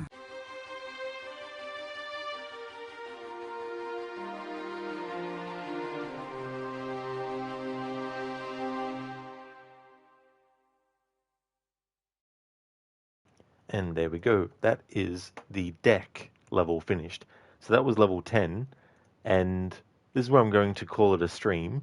And then the next stream of Tomb Raider 2 won't be until next Monday, and I'll aim to finish the playthrough on Monday, and it'll probably take the whole stream to finish the next 1, 2, 3, 4, 5, 6, 7, 8 levels. And then on Tuesday next week, I'll most likely be starting Tomb Raider 3. But this is where I'll call it. However, first, I'll just let the next scene play before actually doing my outro stuff.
I'll deal with that eagle now, so that when I make the save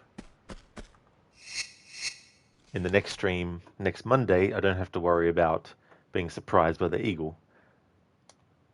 Make the save there.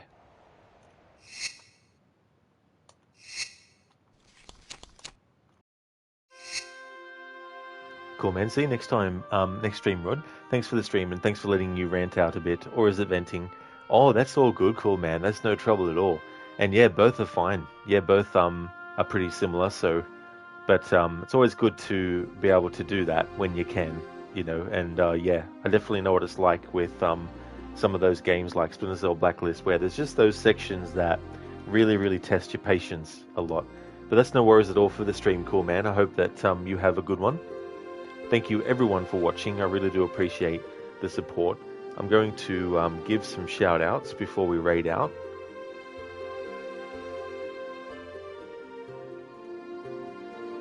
That's okay for the stream in Meta, no problemo, dude. Tylian, cheers for the stream, Rod. See you next time. See you next time, Tylian. Thank you so much for being here as well. And I hope that you have a good one. Thank you, in Mitra. I definitely will. I hope you do too.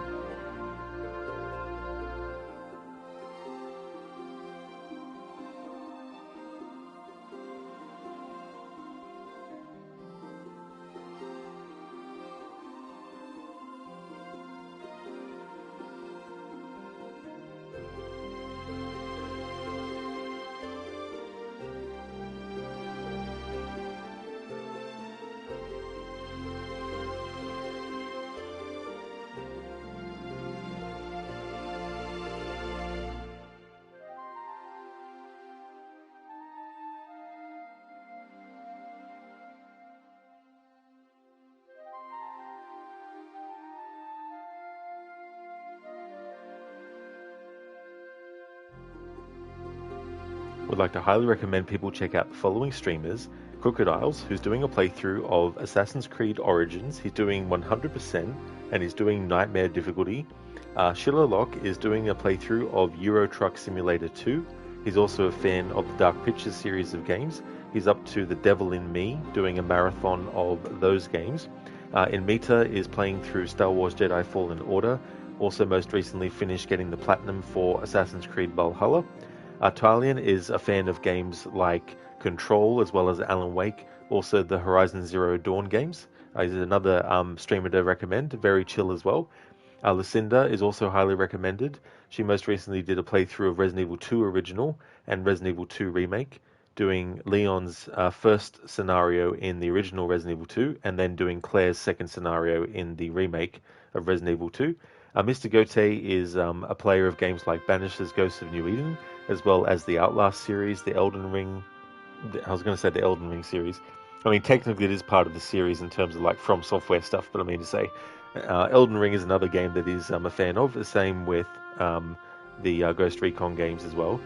And Sadie is also highly recommended. Been doing some Disney Dreamlight Valley. Is also doing a playthrough of Assassin's Creed Syndicate, and also has a playthrough going of Alien Isolation as well. So definitely recommend checking out all those streamers if you haven't before. Oh yeah, and Mita, that's no trouble at all for the shout out. No worries at all, dude.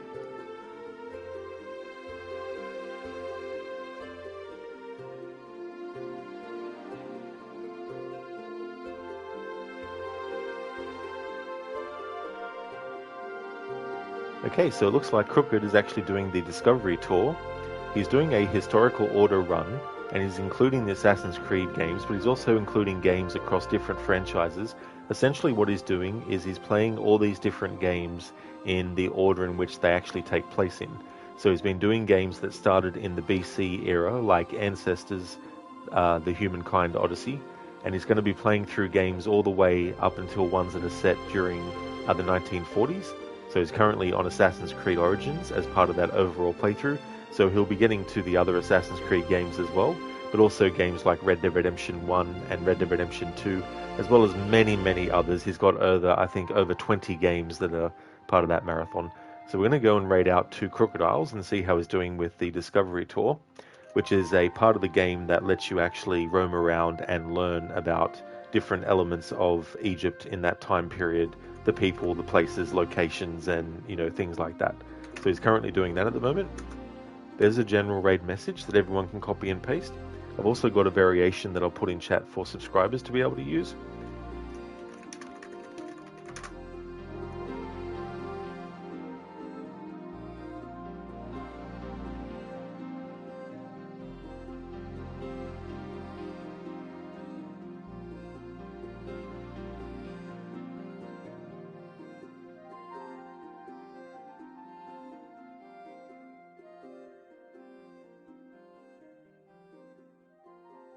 There we go, so we'll kick off the raid.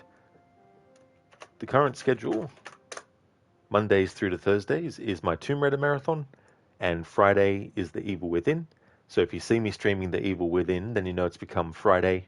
And on Saturday, I'll be continuing my playthrough of Splinter Cell Blacklist, hoping to finish that game on Saturday, and then maybe start on Saturday or on Sunday the game that I've got lined up for that, which I'll reveal when we get closer to that time. But yeah, the next stream you'll see from me will be The Evil Within, and the next Tomb Raider 2 stream will be next Monday. I just want to thank everyone so much for watching. I really do appreciate it. I hope that everyone has a good one, and that when it hits Friday for other people, I hope that you have a good Friday as well. Thanks for watching, and catch you next time.